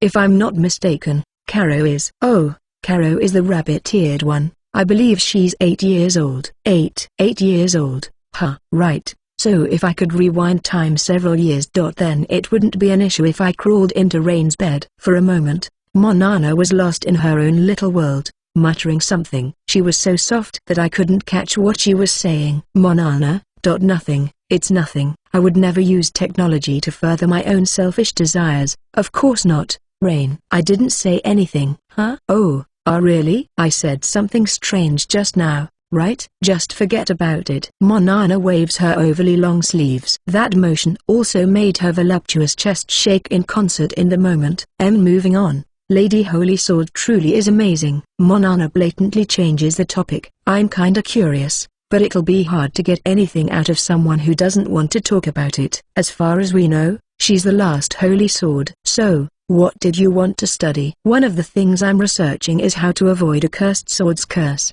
so I thought that I might be able to get a hint from Lady Holy Sword's data.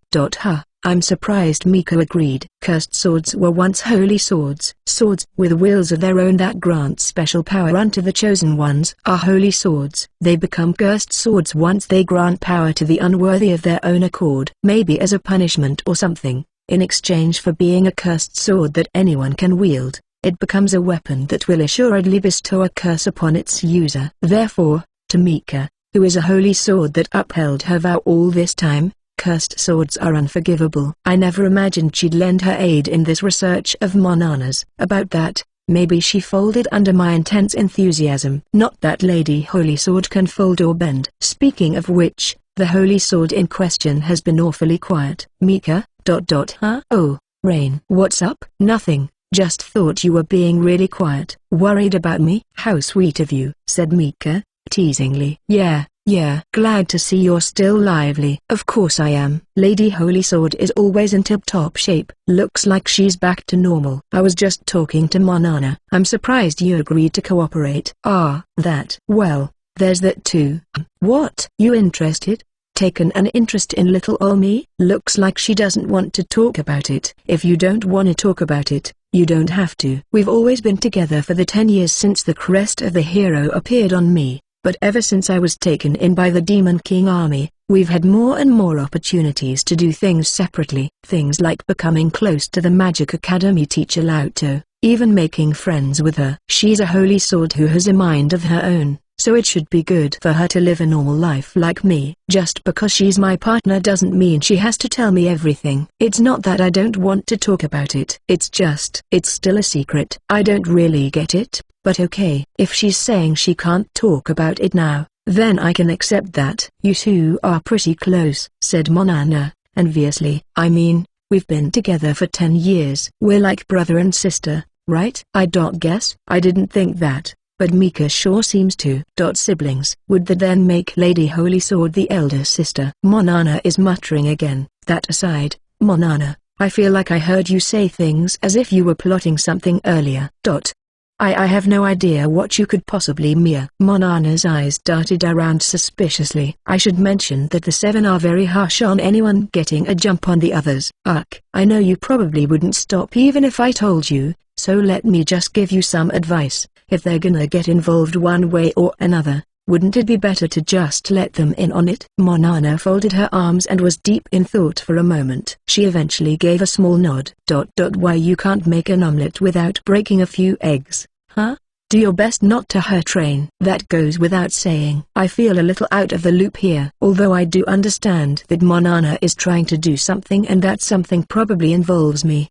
Well, I'll find out when the time comes. That time came sooner than I expected. It happened after I returned to my room after dinner. Chapter 45, Pajama Party with the 7-1. That was a strange day. I had dinner with not only the kids, but with Eleanor as well. Fresh off of her mission, but she was sorta restless. I even asked her what was wrong, but she just replies with there's nothing wrong.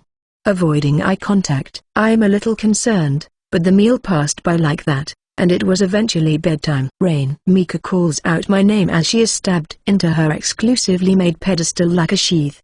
If you really don't like it, just say no, okay? What are you talking about? I came to understand what she meant a little later. There was a knock on my door. Time-wise, this is around the time the little ones sneak into my bed, but they don't knock. Master Hero, this is Ferris. It's Ferris, the maid assigned to me, the elder sister to Leggy, the maid in charge of escorting the Demon King's daughter Muri. She's a Magian woman with characteristically long, glossy black hair and a gentle smile. Ah, Ferris. What's up? Yes. Well, I have brought the young ladies along. Even through the door I could tell she had difficulty choosing her words. Young ladies? Doesn't ring a bell. At least, not when referred to as a whole like that. You're not talking about the kids. Right? Correct. Those children are sleeping in a different room tonight. Oh well, just come in. It's hard to talk through the door like this. Well then, if you'll excuse me. She enters. The door was swung wide open. Ferris looked troubled yet had a smile on her face. Who goes in first? I could hear the voices of young girls coming from outside my room. Huh? What are you saying? It is you, Monana, the one who proposed this in the first place, who should go in first and explain all this to Serain. I feel like I've heard that voice before, but it sounds younger than I remember. If you don't have the courage, then perhaps I should head in first. Hold it. Lauto, I said going on ahead was forbidden. SS sleeping with Serain. I'm not letting anyone else take the spot next to him. Hey, not fair, Leggy. Maybe we should have drawn a lottery to decide everyone's position. Enough already. You go in first and explain this to Serain. He's waited long enough. I guess I really should go first.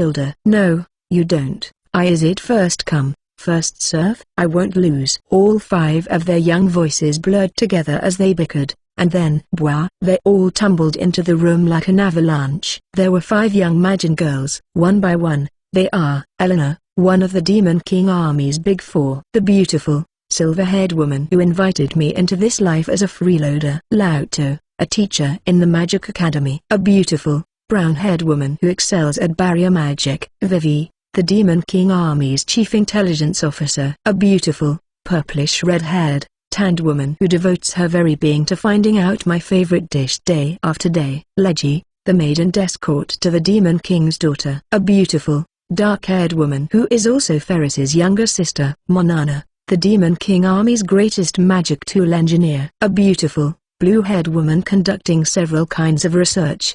They looked very similar to them. Extremely similar. Almost like the child forms of them all. I think they're younger than when I saved them 5 years ago. They look close to Caro's age. Also, this goes without saying, all 5 of the girls are flat-chested, unlike the other 5 I know. All of them wore a one-piece type of pajamas. What there? Mika was the one who answered my question. It's the 7. Looks like they drank the youth potion that Monana made. Youth potion. Looks like Mika had an inkling, but she didn't say anything. She'd warn me if it was dangerous, but something like this would be confusing even if she told me. I have so many questions, but, like, wouldn't the invention of a youth potion be the biggest discovery of the century? Or why the 5 of them drank it? Or why did they come and visit me in my room right before going to bed? Go on, Monana, explain. Well, good evening, Rain. That's right. Good evening, Monana. Even at such time, it is always important to give the proper greeting. You knew it was us right away, huh? I thought the first step would have been getting you to believe it was us. Well, I am pretty surprised, but I caught on. Things outside the realm of common sense can happen. You see that all the time when you fight as a savior. Besides, I'm able to sense their presence. If I concentrated to confirm it, there is no mistake that these 5 girls are them. I see. That aside, why? You're all younger than when we first met, right? Yeah. At that time, we weren't that different compared to you now in terms of age. That proved a slight problem. WL, do you remember what we talked about this afternoon? About how you sleep with the kids? Oh yeah, about how they crawl into the bed because they feel lonely. Mini Monana's expression turned serious. In other words, so long as we meet the requirements of being of the same age as the aforementioned Caro as well as feeling lonely, it would be fine for us to go to bed with Rain. Correct? As expected, the biggest brain in the Demon King army. That logic is foolproof, Mini Vivi said as she nodded in agreement. Is it? It seems closer to illogical than logical. I, for one, have been working very hard as of late. Undertaking missions in locations that are physically far away from Sir Rain already makes me feel lonely. Mini Eleanor looked at me like she was about to cry. If that's the case, then I, too, have been busy gathering information on the demons who've been active lately. Thanks to that, I've been lonely, not being able to search for Hero Rain's favorite foods. That was Mini Vivi. Me too. Even though we're in the same castle, my job is to escort Lady Miri, so I can't go to meet Sir Rain. Of course, I like being with Lady Miri too. That was Mini Leggy. Me 3. I've been very lonely since Sir Rain hasn't come to the school lately. Rain's seat is still vacant. You know, Tilda? That was Mini Lauto. You're all still fine. I wasn't able to meet him until recently, you know? I mean, I had my own reasons, but I won't lose in terms of loneliness. Mini Monana continued. All 5 of them showcased how they each fulfilled the conditions.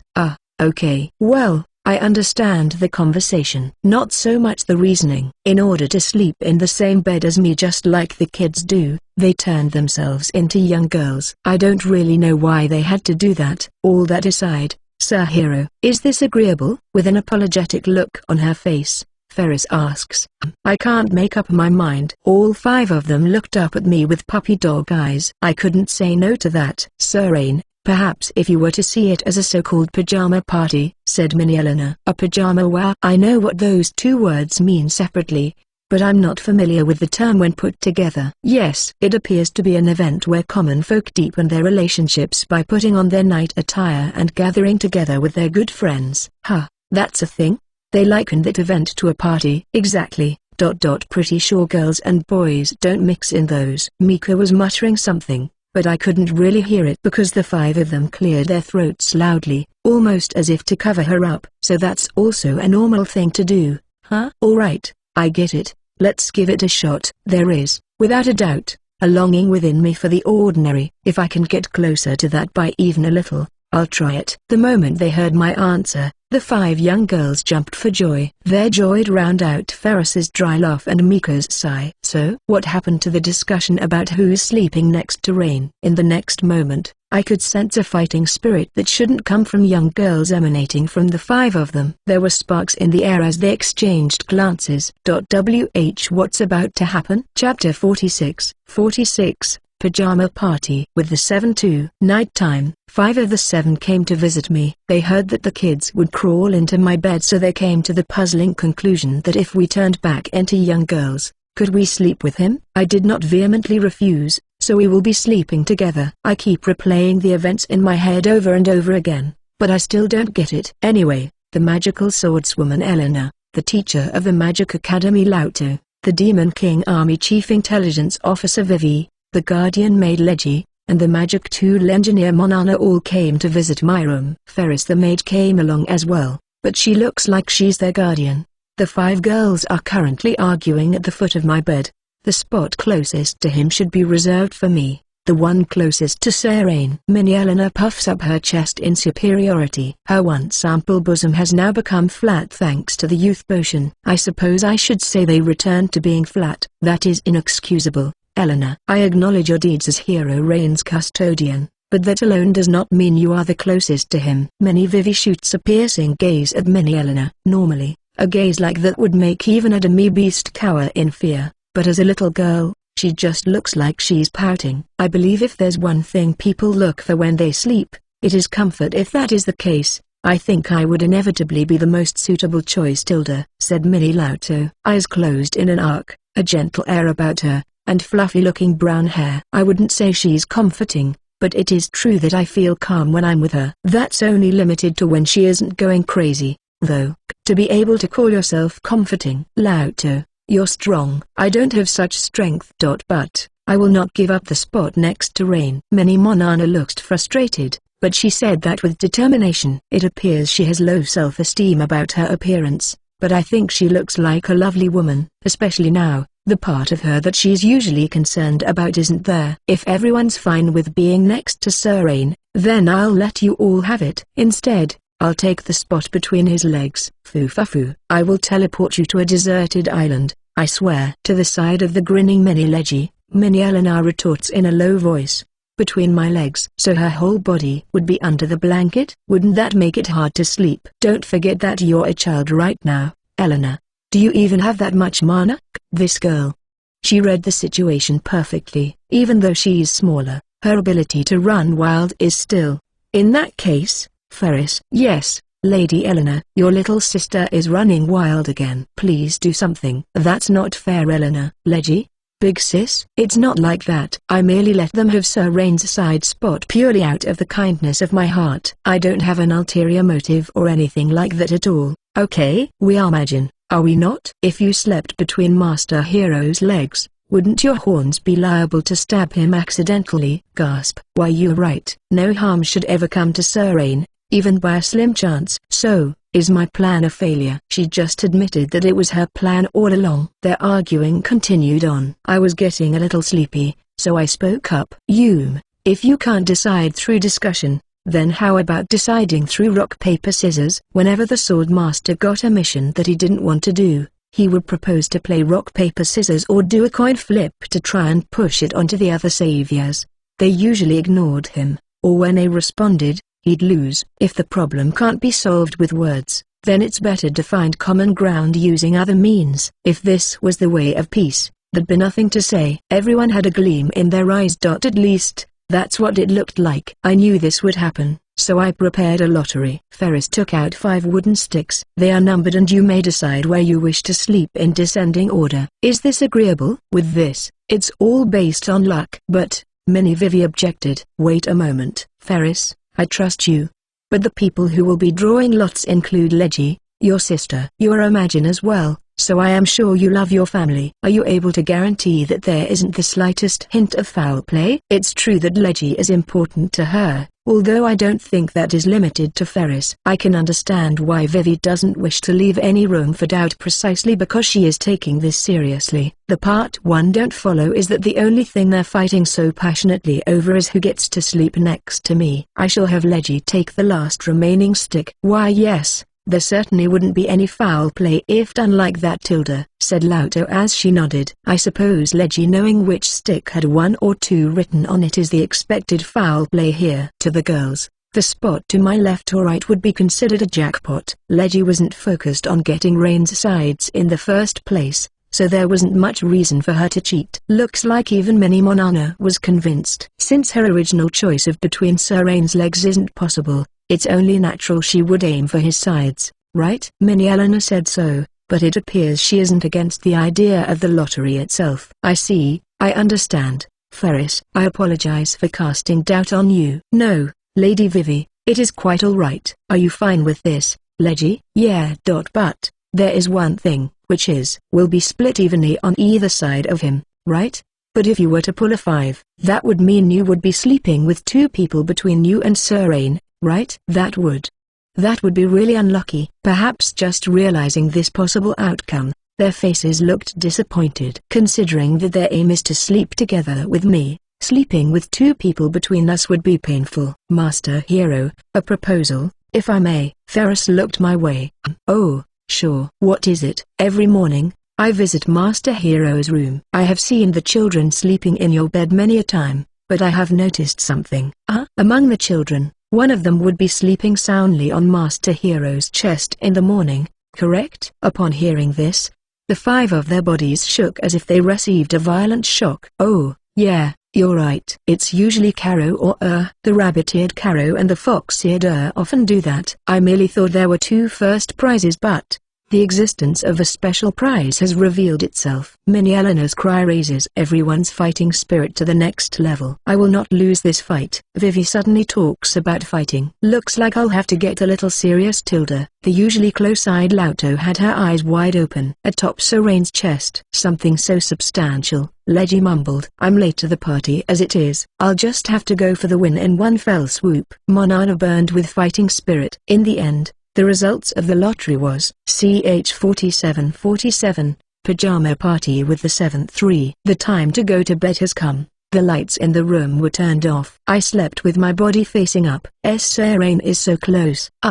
Keep it together. Me, Eleanor was to my right. How vexing. Vivi was to the right of her. Serene, I hope my head isn't too heavy. Tilda. To my left was Lauto. At their request, Eleanor and Lauto are using my arms as pillows. No, it's fine. So jealous. Curses, I'm so jealous, muttered and grumbled Leggy. And lastly, there was Monana. I'm not heavy, am I? Am I in your way? Am I sweaty? I cleaned myself properly, but there might be a SME. Her face was bright red like she was about to burst. Monana, calm down.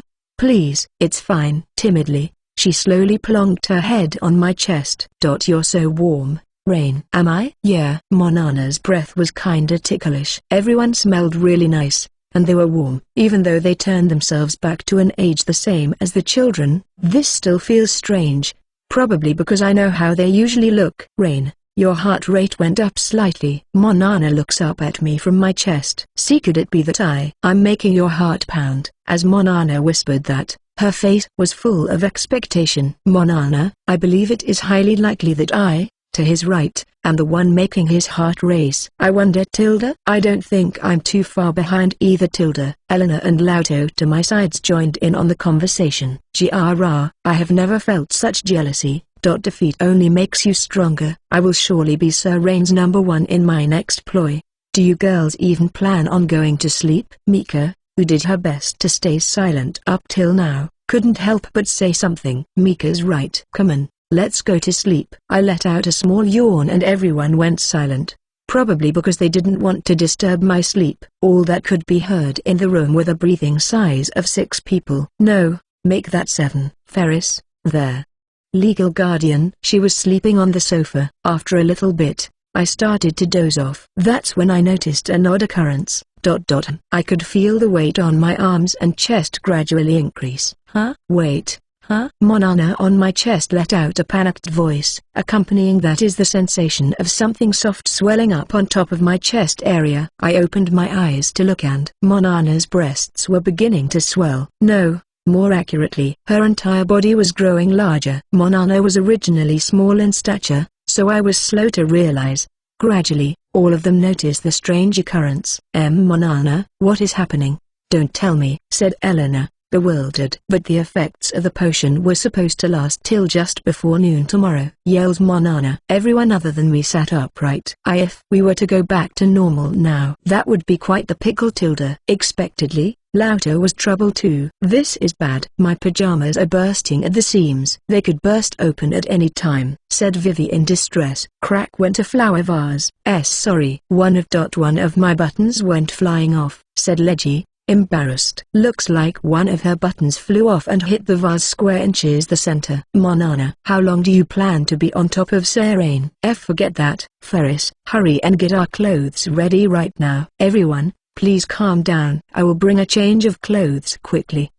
Everyone said that at once. I saw it. I saw everyone return to their former beautiful form. I saw how their kid pajamas were clinging to them insanely tightly, and with their buttons popping off, their breasts were about to spill out. And to add fuel to the further, she came at the worst possible timing. Rainy, I apologize for visiting at such late an hour. With her work done, your big sister wanted to come and get her fill of Rainy. You foo. At this time of night, there won't be those women to interrupt our brother-sister's sleeping. Tim, what in heaven's name? It was the Saint Marie. Her brilliant long, yellow hair reflected the moonlight beautifully as she entered through the window. Marie, before you get mad, listen to me carefully. See, what happened is, women, such lewd and perverted forms only make me think of this place as some evil manifestation of a whorehouse upon this world. Grown women donning sleep clothes meant for little girls to tempt Rainy. Have you no shame? I trusted the lot of you ever so slightly, but I was mistaken. This calls for holy judgment. Be rectified,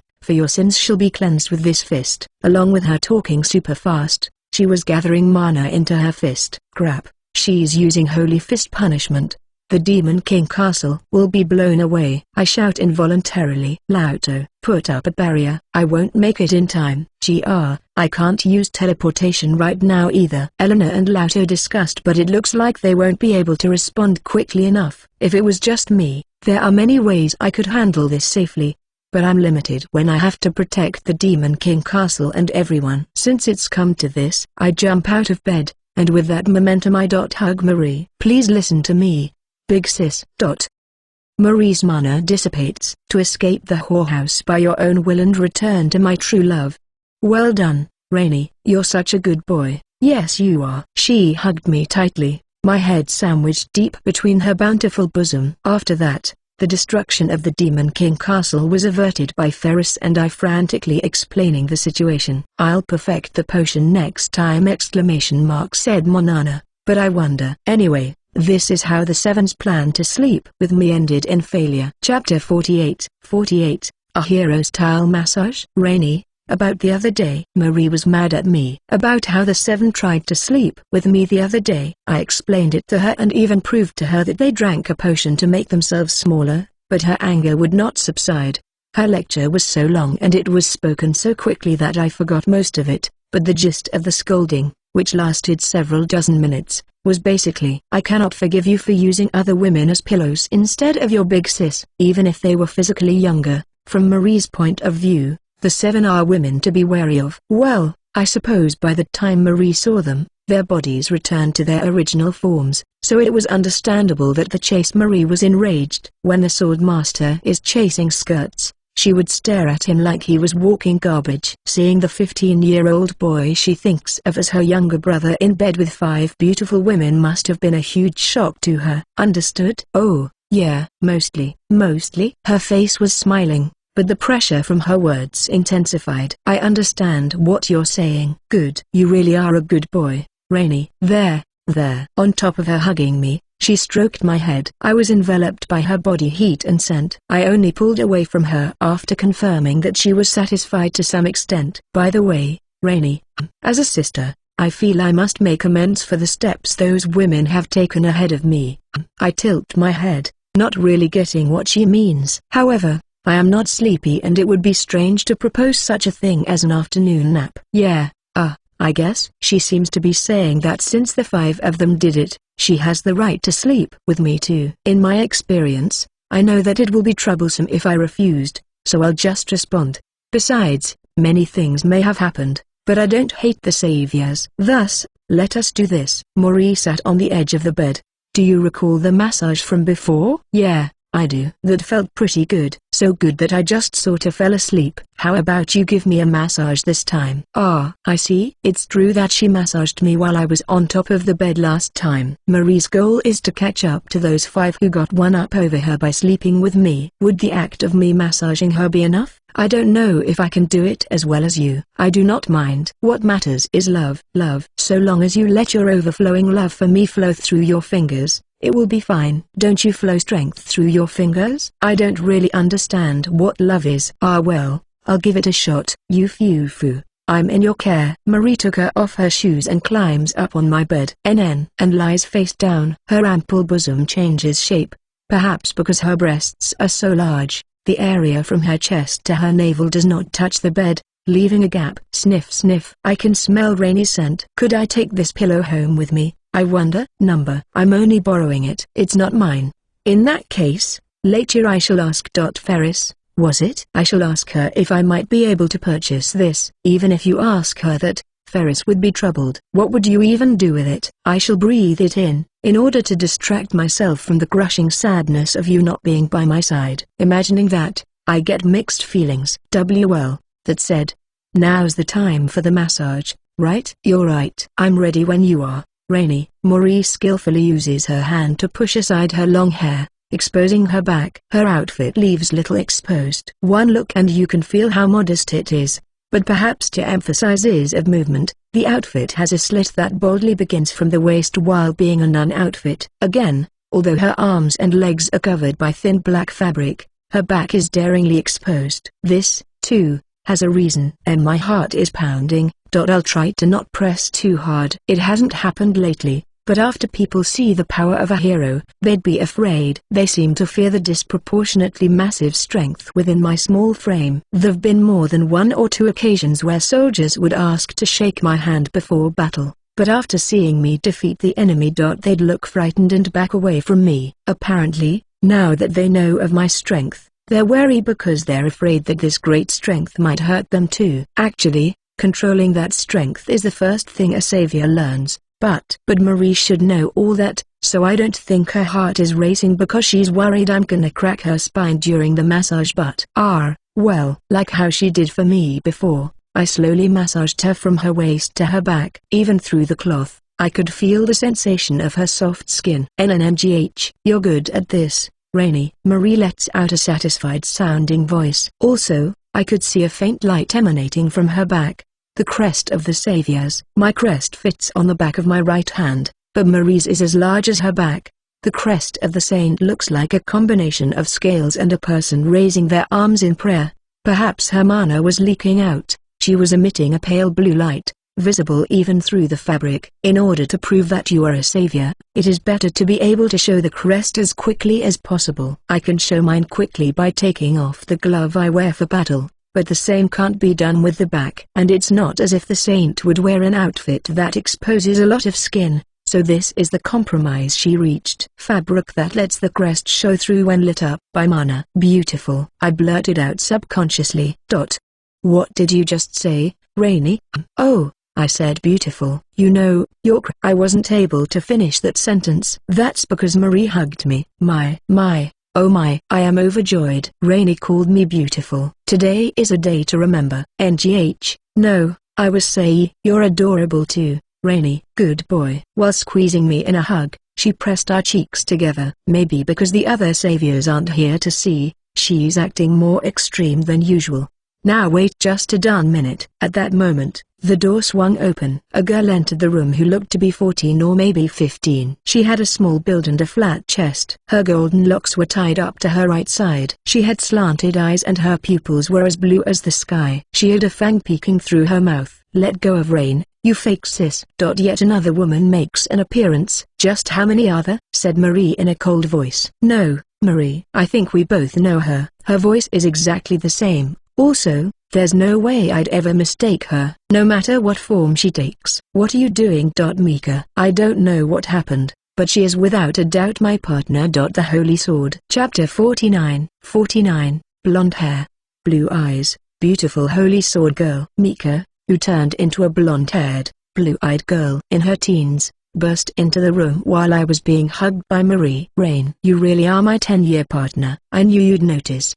The girl speaking in Mika's voice was close to tears, like she was overcome by emotion. Lady Holy Sword, said Marie, incredulously. HMPH, you bet. Got a problem with that? Now that you mention it, her mana matches that of Lady Holy Sword. Her golden hair reminds me of her decorations and her blue eyes are reminiscent of the jewels set in the blade. Above all else, the way she still speaks like a little girl despite living for countless years. She is the Lady Holy Sword I know. That last part was making fun of me, wasn't it? A person is free to choose how they wanna speak. That's right, I said person. Mika puffed up her chest proudly. This girl is without a doubt, Mika. Yeah, I get it that you're Mika, but what the heck happened? pretty sure she wasn't equipped with such a function originally. One person comes to mind, but I'll ask anyway. Hey, hear and be surprised. I attained a body.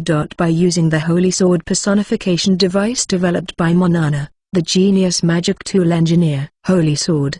Personification device? So, it really was Monana. I muttered, confirming my suspicions, and Marie tilted her head in total confusion. Monana used the enormous amount of mana within me to fulfill my wish of becoming human. I see. Mana already has the property of fulfilling a person's wish. Magic is giving mana direction, creating a fireball, freezing foes, and flying through the sky. All of that is manifested through solid imagination and mana. It is very difficult to keep that balance, which is why there are so few magic users. It's so difficult that a procedure to bring to mind a spell is called a magic formula. If you want to shoot a fireball, you must have the details such as the heat of the fire, its ferocity, its color, and its size in your mind. And then, mana is required just to turn that thought into reality. In other words, one should not be able to succeed if one does not have the perfect image of a body to act as a human being. But magic tool engineer, that woman with a small build yet large breasts. She developed a device, in other words, a magic tool, to make that possible. By the way, Marie knows about Monana already. It seems that she recalls the 5 people on my bed as people of interest. Yeah, Monana's amazing. That other shorty, the sage, can't do what she does.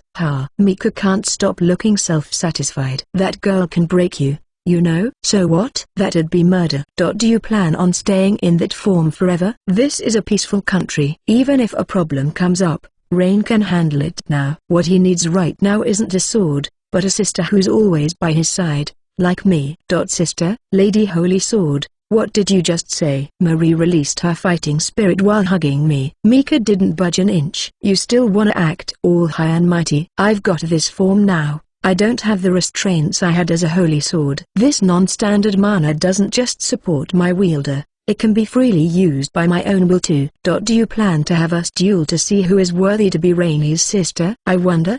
But first things first, where's your next mission taking place? Marie looked puzzled but soon answered. Are you worried this will interfere with the next task? Worry not. A battle with demons is planned at the town of Yao in the country of Gamil. Mika let out a bold chuckle. Is that so? Thanks for telling me. And to answer your question, you're off the mark. What? There won't be a fight, so you don't have to worry about being exhausted. Mika disappeared. No, she teleported to the edge of the bed. Then, she touched Marie's shoulder with one finger. See ya. Marie disappeared. Hey now. Oh, don't worry. I made sure to teleport her to the town of Yao. Marie prioritizes the mission of the saviors, so she wouldn't ignore her current objective to come back here. Also, the sage, who can use teleportation, won't teleport her here if she doesn't have time to spare. You could say that Mika just repelled Marie without fighting. So, what do ya think, Rain? Oh, yeah. You look nice. Is that it? Mika looked lonely. I looked her over again. I think you look cute. Mika smiled ear to ear and frolicked with joy. Right? I am so cute. I'm really thankful to Monana. Hey, Mika. Yees? Mika sits on my knee and looks at me face to face. This really is a flesh and blood human body. She's breathing, she's warm, and she has a heartbeat. She has a smile plastered on her face. Probably because she's happy to be able to touch me, so she's touching me all over. I always held her when she was a holy sword, and I would maintain her, so I won't complain about all the touching. Hey, I think you look fine now, but yeah, from now on, I won't be left in the room or left behind when you're invited to the beach. That did happen in the past. Looks like she's been holding a grudge. You can turn back into a sword, right? Mika pouted. Am I a nuisance as a person? No way. You're my cherished partner. I'd be in trouble without you. Mfufu. In a good mood, Mika began stroking my head. I can. But the device broke after being used once. If I want to turn into a human again, well, it would take money, Monana's time, and mana. I see. Looks like she can't freely go back and forth from human to sword form. Well, I guess you've been a sword the whole time. So the things you want to do as a person, right? Yeah, from now on, I'm living the freeloader life with you. Mika beamed a shining smile. She looked happy as can be, but I also sensed a tinge of loneliness. Chapter 50. Ex-Holy Sword, now Beauty 1.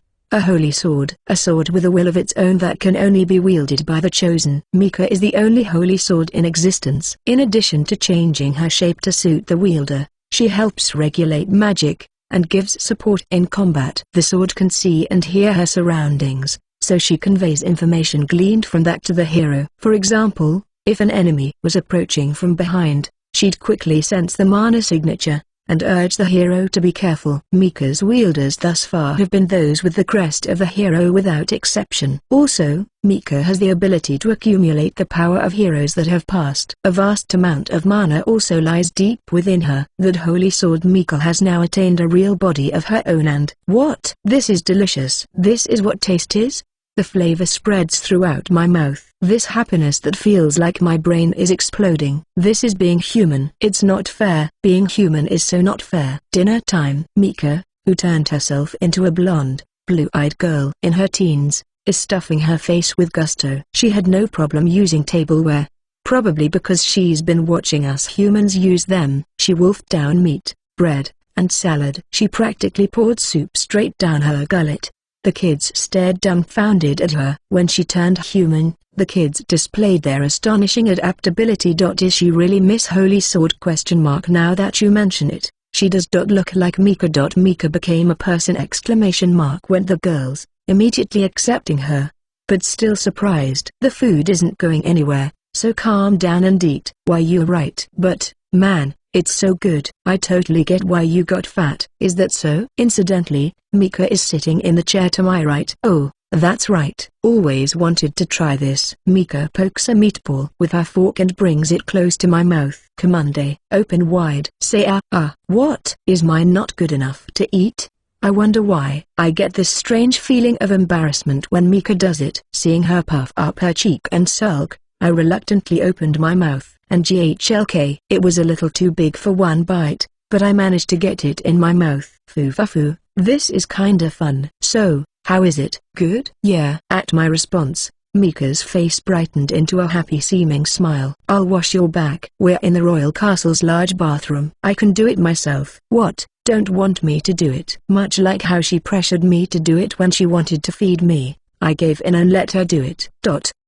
Ferris, whose face is always arranged into a tirelessly gentle smile, is standing here with soap in hand, stiff as a statue. She normally takes to the shadows when I'm with the seven, but otherwise, she is usually nearby to help. She does all sorts, starting with the morning greeting, assisting with my change of clothes, managing my schedule, arranging whatever is necessary to make my desires come true, etc. Washing my back before I enter the bathtub is Ferris's job. Ever since she said he have not been of much help lately, so I thought that at the very least I couldn't refuse. In a maid-style bathing suit, Ferris looked happier than usual when washing my back. That was Ferris's job. Mika's doing that today. Sorry, Ferris. Mika's been really happy ever since she turned into a human. By the by, Mika wore a one-piece swimsuit. However, the bottom half doesn't have a decorative cloth, so she's boldly exposed all the way to her feet. It's white in color, maybe to represent the blade part of her form as a holy sword. Considering her blonde hair resembles her decorations and her blue eyes resembles the gemstones, it's possible this swimsuit was chosen like that. Sorry, Ferris, I'll be handling him today, okay? Not a problem. Ferris sounded weak, perhaps not noticing that. Mika takes the soap and excitedly lathers it up. Pretty sure this is where I ask if you have any itchy spots, right? Although her hands were clumsy, I could tell she made sure not to hurt me. Yeah, I'm fine. Mika and I exchanged words just like that. You help. The fox-eared little girl came closer. Wearing the mini white fox around her neck like a scarf, she approached me. When one person starts, the other kids start piping up like a chain reaction. No, it's my turn today. Mika tried to resist, but the kids outnumbered her. Eventually, she was covered in foam and slipping and sliding along the floor. Even if she was taken by surprise, Mika is now a magic user strong enough to repel the Saint Marie. If she was serious, she could easily push the kids aside. Even though she yells "You little pipsqueaks!" she probably doesn't feel that way deep down. Don't run in the bathroom, kids. It's dangerous. I warn them as I fill up a bucket used to pour over my head. Hey, take a look. Fluffums. I won't lose to you anymore. My room. Nighttime. Dressed in two-piece pajamas, Mika takes the spot next to me on the bed. The kids expressed their dissatisfaction about this arrangement, but Mika turned a deaf ear. Ever since I arrived here, a certain someone has been with me, especially during my bedtime. Mika, watching me from her stone pedestal in the same room, probably always dreamed of sleeping in the same bed as her partner in human form. Thinking that, I couldn't refuse.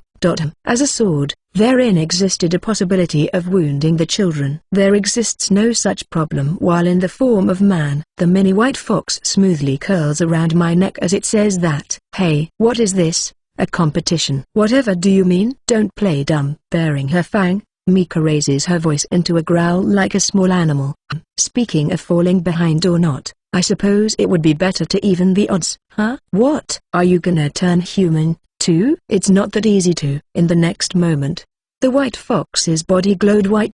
And it took the form of a young girl with white hair and red eyes. What? She looks to be around her early teens, probably to match the current Mika. Her hair was long and her chest was flat. Her face was beautiful but lacking in expression. She was a fox to me human. I thought she would be naked, but she had on fluffy white pajamas reminiscent of fox fur. Rain the Freeloader, how do I look? Even her voice was different from the usual white fox. Huh?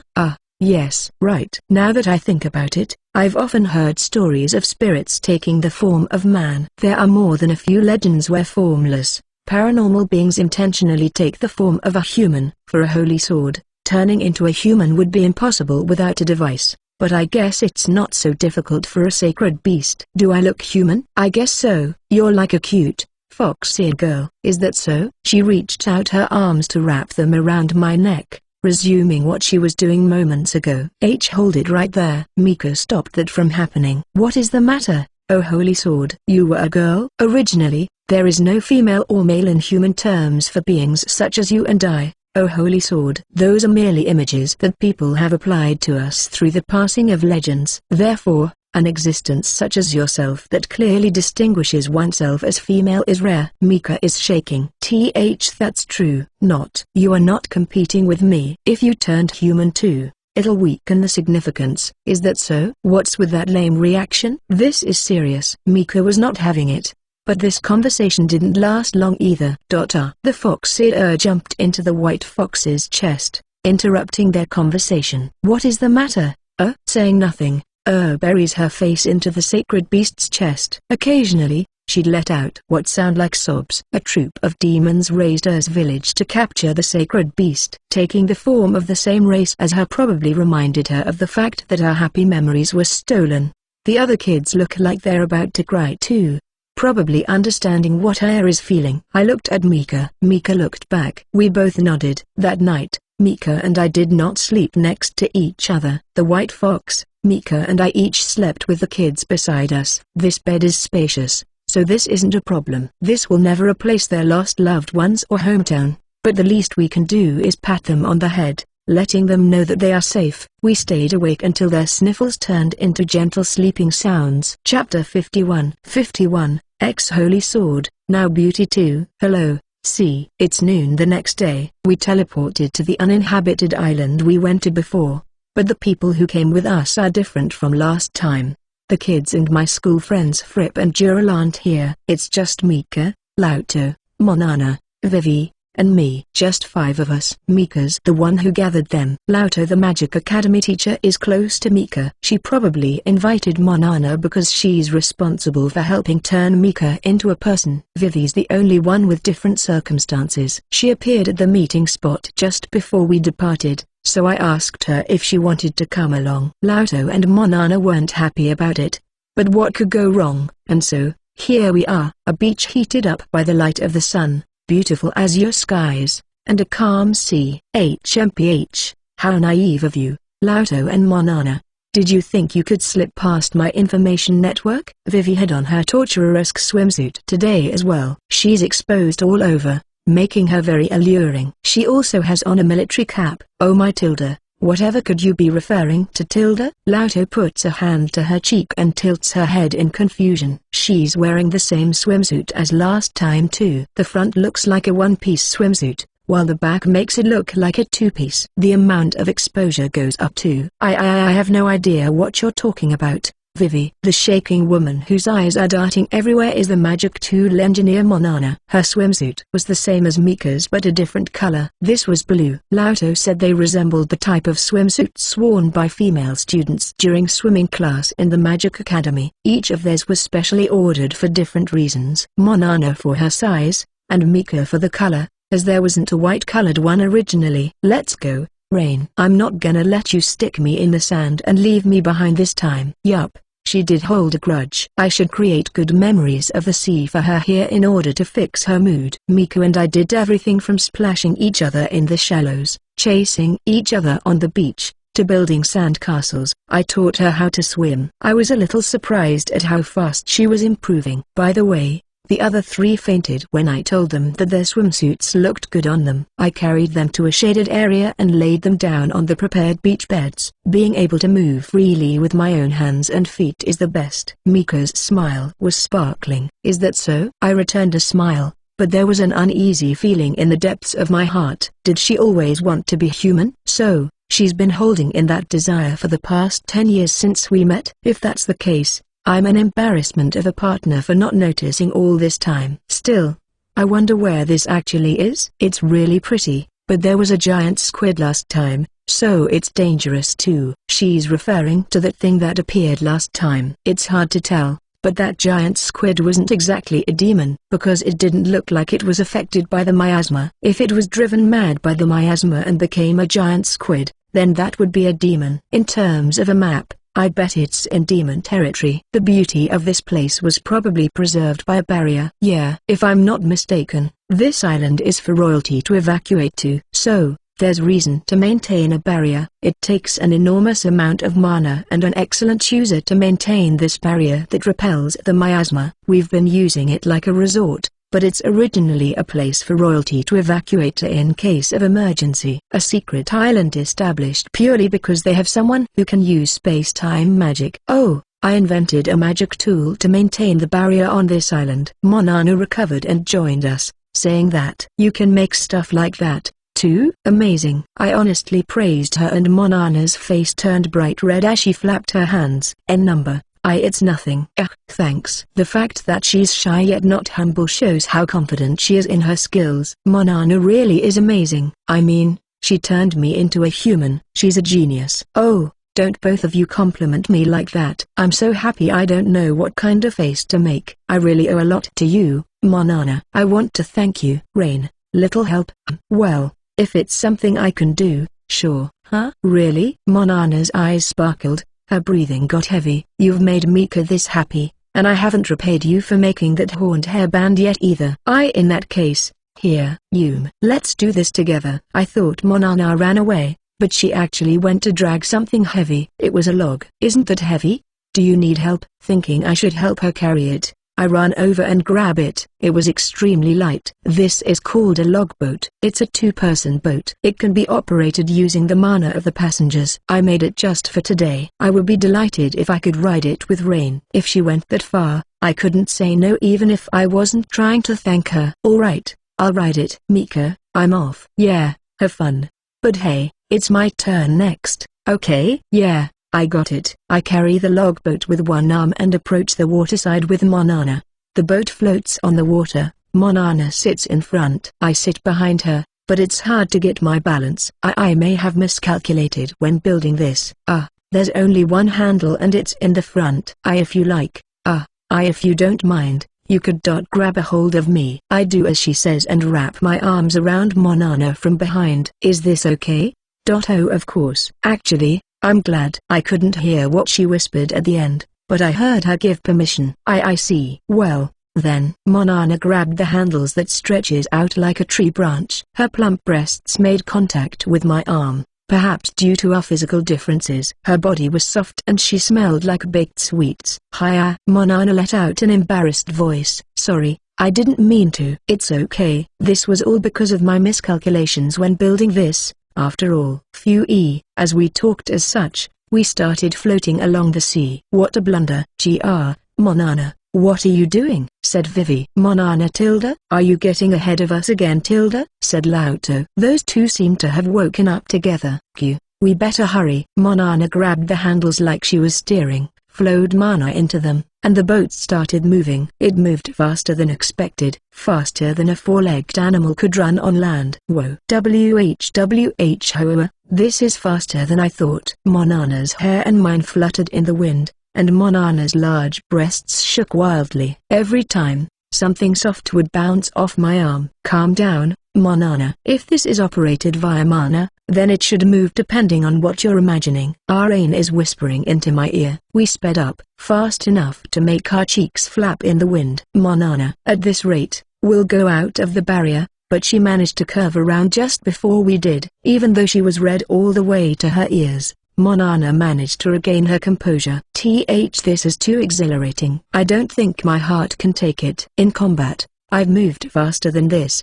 But even so, I'm a little shaken right now too. Different feelings are involved in combat and playing around. With Monana on board, I was nervous thinking about what would happen if we overturned. Or maybe it's because I'm stuck so close to Monana. I just noticed something. Something like a shadow swam parallel to us. Rain? What's wrong? No way. Is that? A triangle-like protuberance sticks out of the surface of the water. Monana yells. Shark. CH-5252, ex-Holy Sword, now Beauty 3. Just as Monana yelled, the shark revealed its face and came at us with its mouth open. And it wasn't just a normal shark. It was 10 times the normal size, its eyes were bloodshot, and furthermore, it spat out cold air from its mouth. This was unmistakably a demon. Did it somehow slip past the barrier? The effects of the barrier are to repel the miasma and make it hard to notice the existence of this island. It doesn't have the function to repel invaders. Monana's explanation made sense. So, a demonized life form could still accidentally enter the barrier. The shark closed its mouth with a massive chomp sound. Monana. It just ate the back of the boat. Can we make it to the beach? It what? Maybe. Maybe not. I thought the same thing at the same time as her. That's because our surrounding area was frozen. The shark's ice breath froze the water surface around the boat. We jumped off the boat. Get behind me. Oh okay. The shark opened its mouth again and jumped towards us. I immediately reached for my waist to pull out. I just remembered that Mika turned into a human. While it's good that I switched to battle mode immediately, I instinctively reached for my holy sword. In battle, a moment's hesitance can cost a life. I switch from interception to avoidance maneuvers. I grab hold of Monana and fly away using wind magic. Rain, are you okay? I'm fine. But your arm is freezing. Holding Monana under my left arm, I noticed my right arm was frozen. But exterminating the shark takes priority. Sorry, but this place is precious. I created a giant, crescent-shaped wind blade and fired it at the shark that was jumping at us for the third time. It split it in two, spraying purple blood everywhere. The shark remains crash into the frozen water surface, breaking it, and it sinks under the surface. Wow! In the time it took Monana to mutter that, I used fire magic to melt the ice on my arm, then healing magic to fix the frostbite. With that, my arm was fully healed. I retrieved the boat and flew back to the beach using wind magic. Monana, Hero Rain, are you alright? A worried Vivi rushes towards us. Confirming that we were unharmed, Lauto let out a sigh of relief. You had us worried tilde. Why yeah, we're fine. Rain saved me again. An enemy like that is no problem. Even though I said that, Vivi and Lauto take my right arm and thoroughly examine it. Are you sure you're alright? I have no doubts about your healing magic, but I am worried about you getting hurt. Exactly. Even if you heal, that doesn't make the actual pain disappear that must have hurt. You hung in the tilde. It feels kinda fresh to be doted on like I was a kid, so it tickled me. Where's Mika, anyway? Mika stood alone, away from the circle of people. I talked briefly with everyone and then walked toward her. Hey, what's wrong? I asked, but she just hung her head, not answering. I'm such an idiot. Mika. In the next moment, Mika raised her head and slapped her cheeks with both hands. The sound of a dry slap rang out. Her soft cheeks turned red. All I've been doing is having fun. What's this about? If it's about the shark, that's not really your fault. Mika was the one who invited me to the beach, but that doesn't make her responsible for what happened. Did you think I didn't notice? You reaching out for your holy sword, because that was the surest and quickest way to defeat the enemy in that situation. As expected of my partner, she saw that. Yeah, but you were stuck on the beach the last time I went out to play, too, remember? If a shark appeared then, it still wouldn't have been your fault. It's the same here. No, because of what happened last time, I would have definitely gone with you the next time you went into the ocean. If I was a holy sword, that is. I couldn't say anything to that, because she's worried about me. She would definitely have asked me to bring her along in case there was an enemy. She's exactly right, but this time, that didn't happen, because Monana's boat only fits 2 people and Mika's a human girl. I never wanted to be human. I just felt left out, and jealous of everyone else. Mika, but you know, being a human is fun. The world feels so different and free. But I realized something, that from now on, it doesn't matter how special you think your companion is. I will always have an irreplaceable relationship with you as your partner. In the face of Mika's serious expression, I naturally open my mouth. I think it's fine if you want to stay a human, but, yeah, I'd be a little lonely if my partner wasn't there. I spoke slowly, wondering if I was expressing myself correctly. When I looked at her, Mika was in tears. I'm sorry, Rain. I let you get hurt. It's fine. It was my mistake. It's my job to cover for your mistakes. I guess I really should return to being a holy sword. Are you sure? Didn't you say it wasn't easy to turn into a human? That doesn't matter. But I'll be mad if you handle me too rough, said Mika, sulking. Yeah, you got it. She's being kinda cute. Well, I'm turning back, okay? Mika's body was shrouded in light and she returned to the form of a holy sword. It's only been a few days, but it felt like reuniting after a long time. I pull her out of the sand and hold the holy sword up against the sunlight. Mika's blade brilliantly reflects the sunlight. Wait. Huh? What is it? There was a reddish-brown pattern that spread across the blade part. It's rust. What? I don't rust, though. I looked at Monana. She held a hand to her mouth. Her face turned blue. There is a very small possibility that your performance will deteriorate until you regain your full power as a holy sword. So, it's easier for you to get rusty. How long will that take? I don't know. Monana, I'm sorry, Lady Holy Sword. You'll turn back. The rust will come off. Monana apologizes in tears. I feel itchy all over. It seems that rust makes a holy sword feel itchy. I can feel my expression loosen up. What are you laughing at? Your partner's covered in rust. Mika's angry, but I just feel so happy to have my partner back. Chapter 53. The 6th member is a proper lady. On that day, I went down to the castle city. Mika was left in Monana's lab to get her rust removed. I thought she'd want to come with me, but it seems she's embarrassed to be seen. Which is why I'm now leisurely walking around the town alone. Something about the town feels different, like it's restless, more lively than usual. The air is tingly, like just before a battle starts. Well, I say that it's like that,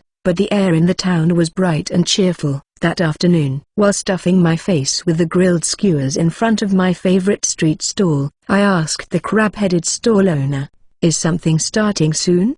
"You mean you don't know, kid?" Looks like he knows what's going on. I actually only came to this town pretty recently. I'm not familiar with any of the events. Oh, is that how it is? Well, we're coming up on our yearly festival, although this year marks the 2nd time we ever held it. It's a big one, and it's lots of fun. This year marks the 2nd time they've held it. Guess it was a recently established festival.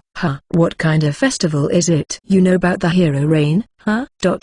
Why yeah. I was kinda surprised to hear my name unexpectedly. Of course you do. You've been here a few days, so you've probably heard that name a few times. Well, the 7 women known as Eleanor the Silver Teleporter, Lauto of the Holy Barrier, a Weapon of Annihilation Legi, Vivi of the Godly Network, Monana the Peerless Magic Tool Engineer, the Silent Protector Mage, and Florence the Flawless were saved by the hero Rain 5 years ago when their lives were in danger. So then, wait, give me a minute.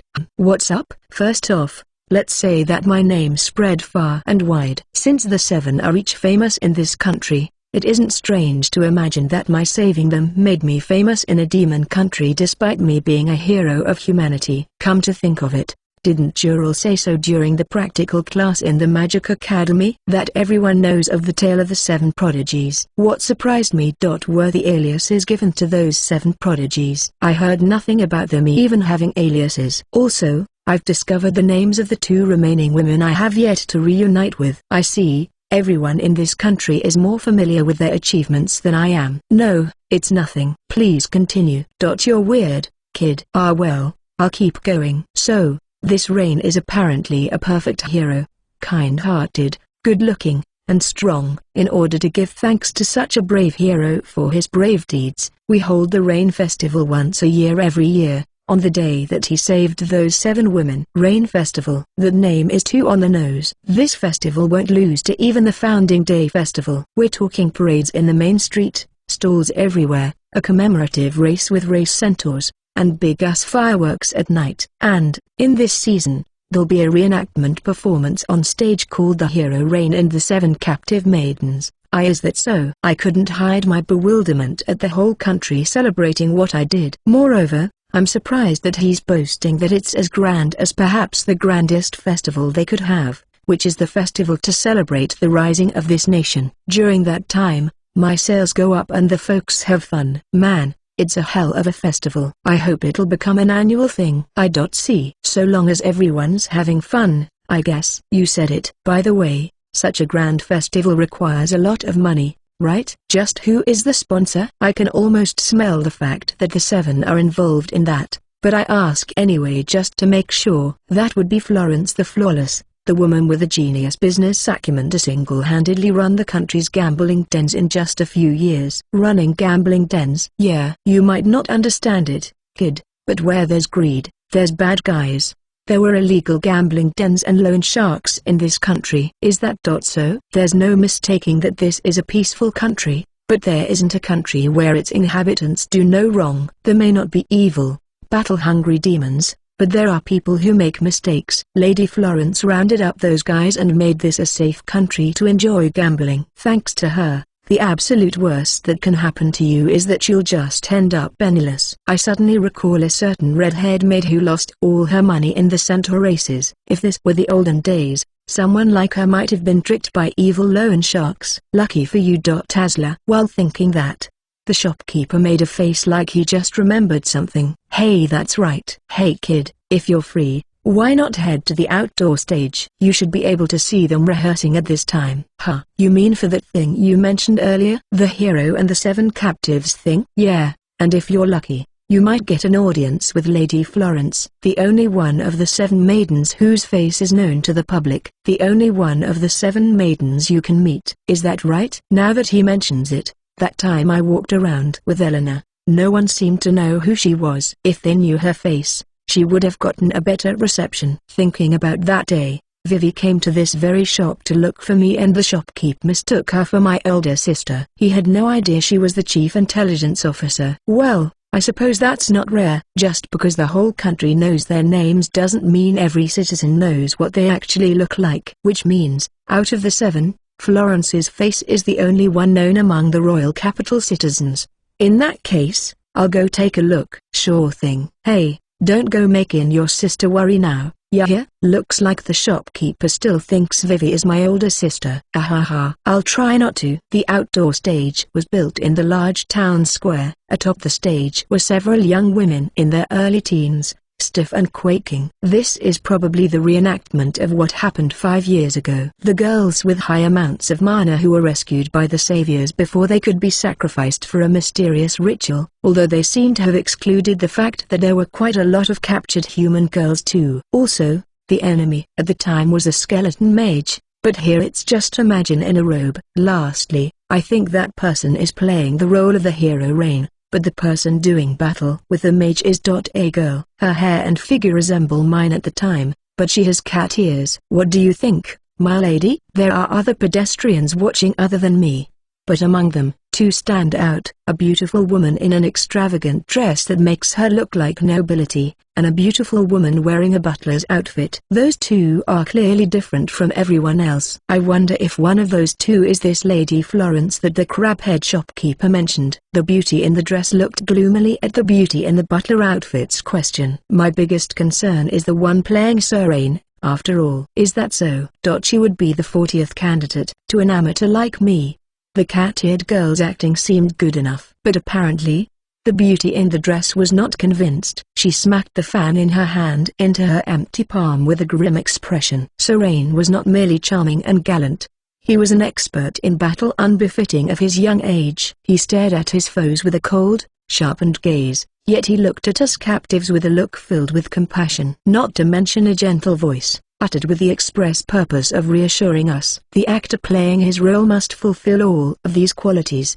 Do you recall how we almost had to cancel the play last year because you said that? The butler beauty kept her utmost cool. Last year's performance ended with 80 points. Are you telling me not to aim for 100 points this year? Scoring 100 points would be impossible without a leading role at such a critical juncture. My lady, doing what is impossible for the average person is exactly what a genius does, is it not? Everyone recognizes your resourcefulness, my lady. But you are not the one who will be playing the role of the hero Rain. You know, Sebastian. My name is Celine. My lady. It would appear that the butler beauty's name is Celine. This confirms my suspicions that the beauty in the dress is none other than Florence. Chapter 54. 54. Lively servant and master. Something called the Rain Festival will begin soon. The sponsor is Florence, one of the 7. When I went to see the rehearsal for a play, also sponsored by her, I encountered the sponsor herself. She was having a conversation with her subordinate, Celine, about the main star of the play. How persistent of you. Just accept it as your butler name. It appears Florence wishes to call Celine by the nickname Sebastian. I cannot accept that. Not to mention that there will be no one besides my lady who would use a butler name. I can create even words. Very good, ma'am. Quite so, quite so. Florence looks pleased. Incidentally, in regards to the role of the hero Rain, I assume that the 40th actress is a failure? Yes, quite right. Hearing that confirmation, Celine turns to the stage and calls out.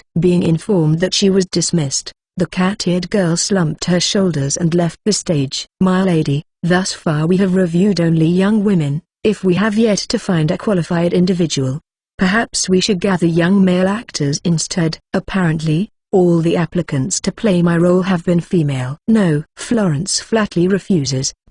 Sigh. Celine couldn't hold back her sigh. Serene's deeds must be passed down through the generations for years to come, but leaving that aside, no one will ever be fit to replace his role. Changing his sex to the opposite gender is the only way I can tolerate this play, you know. Is that so? Yes, it is. But that was the last candidate. What? Is that true? Florence looked surprised. It is true. Celine was calm. Whatever will we do then? That is what we have been discussing thus far, ma'am. Without a leading role, it would be impossible to start the show. That is precisely what I said mere moments ago, ma'am. Do something, Sebastian. It's Celine.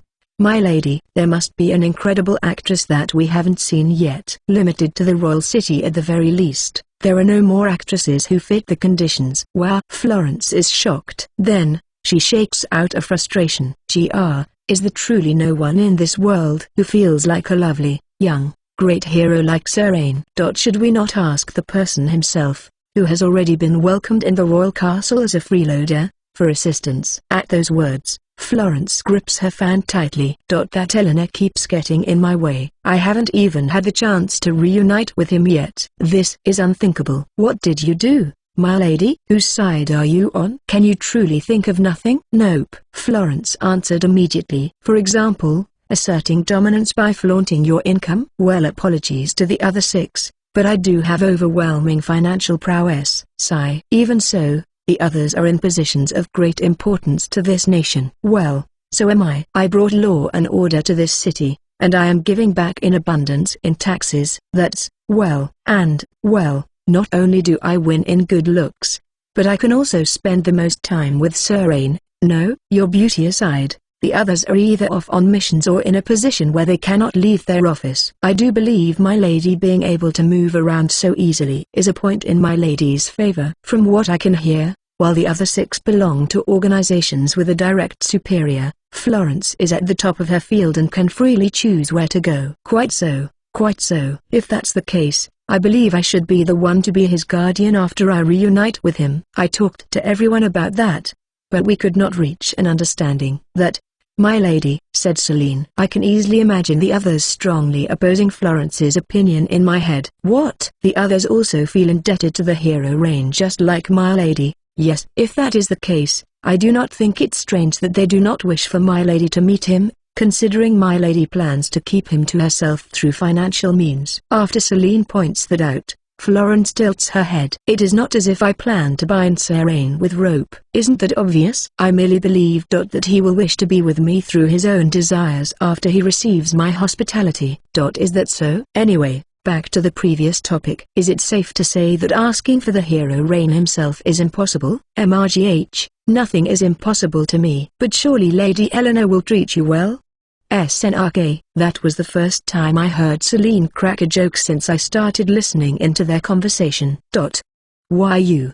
Did you just laugh at me despite being an expressionless character? You ignored your character just to mock me? What humiliation. Apologies, my lady. Hey, the ridicule doesn't cease. I am your employer. Could you please tell me how you intend to proceed with the role of the hero Rain? GRNGRGRGH. I would pay any price to have Sir Rain reprise the role himself. But, as to getting in contact with him, I doubt my lady's flagrant distribution of gold would work with those of the Demon King Castle. Be silent. I wonder if this master and servant pair are actually really close friends. I believe Master Hero would also be troubled by an excessive surplus of gold coins. No, he would not. For money is a tool that can save one's life so long as one has it. And so, what can you do with said vast quantities of money? Aren't you getting sloppy? I am. Please be serious. Sigh. At any rate, having not met the real Master Hero, it would be difficult for him to understand my lady's passion. How about asking the young man who has been listening into our conversation for a while now?